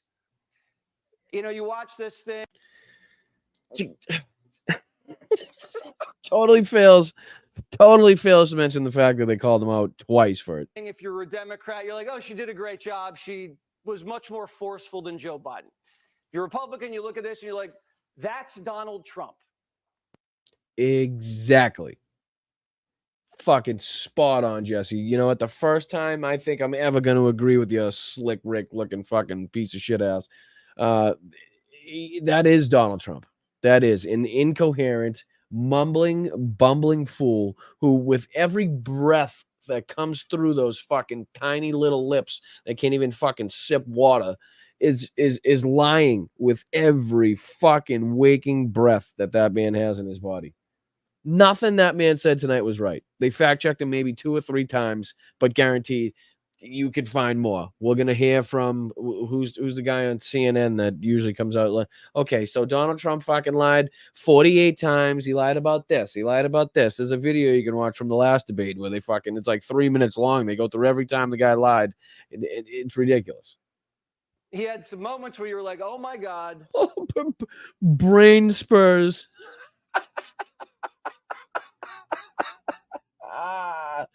Yes. Thank you, Vinny. That's fucking great. I do appreciate that. That was fucking great. Where are we going with this?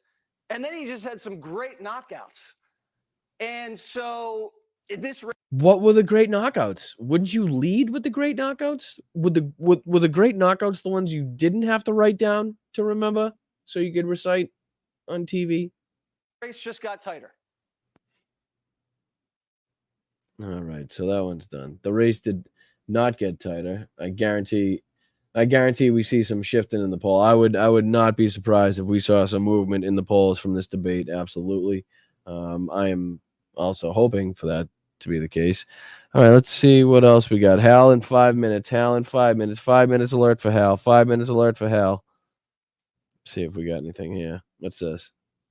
A message from the GOP. Lauren Windsor, just now on Fox News. Make no mistake about it. Trump had a bad night. Ooh. Is that? Let me see if I can go to. Can you watch Fox live? Are they live on YouTube? Let me see. Mehdi Hassan is live. Let's check out what Mehdi's got to say.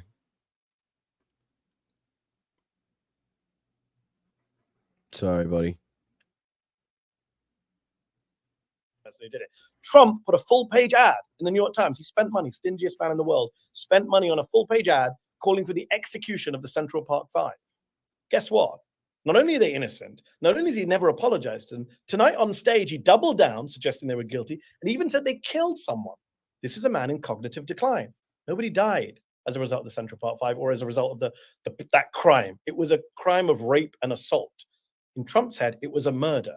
The guy's all over. He's absolutely right. He's absolutely right. Another great point with that Kamala Harris brought up. All right, so we got T-minus 2 minutes to Hal. I'm going to throw on the closing. I appreciate you guys. Is there anybody I missed that I didn't thank at the end there? Jerry, Heather, thank you so much. LWD, Stoneflower Dragon, LWD, Louise, Sue, Bethany, Sheldon, Lucia, Sherry, thank you guys so much. I do appreciate you.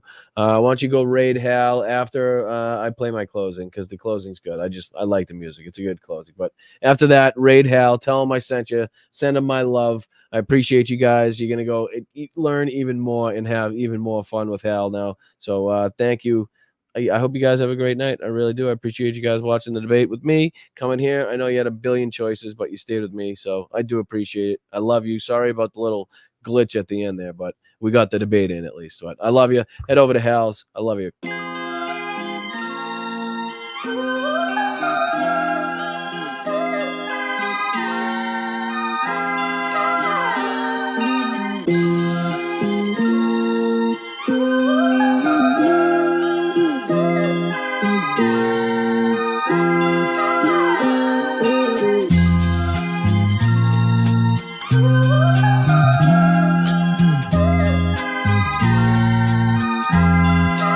Thank you, mods. Thank you so much, mods. I always appreciate you.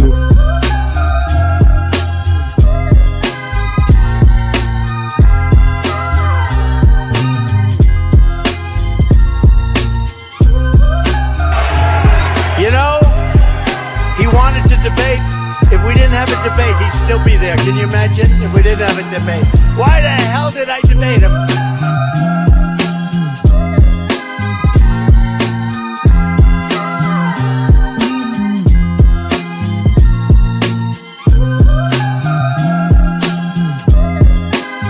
We are a nation that just recently heard that Saudi Arabia and Russia will repeat your.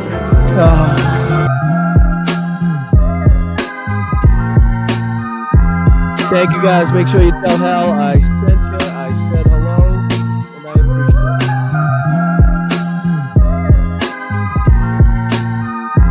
All I know about magnets is this. Give me a glass of water. Let me drop it on the magnets. That's the end of the magnets. Gettysburg, what an unbelievable battle that was. The Battle of Gettysburg, what an unbelievable. I mean, it was so much and so interesting and so vicious and horrible and so beautiful in so many different ways. It represented such a big portion of the success of this country. Gettysburg, wow. I go to Gettysburg, Pennsylvania to look and to watch.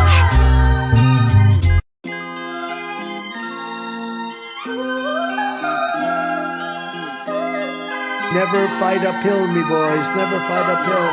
They were fighting uphill. He said, wow, that was a big mistake. He lost his great general. And they were fighting. Never fight uphill, me boys. But it was too late. No words. I have the best words. I have the, but there's no better word than stupid. Vagina. Vagina. Our army manned the air. It ran the ramparts. It took over the airports. It did everything it had to do.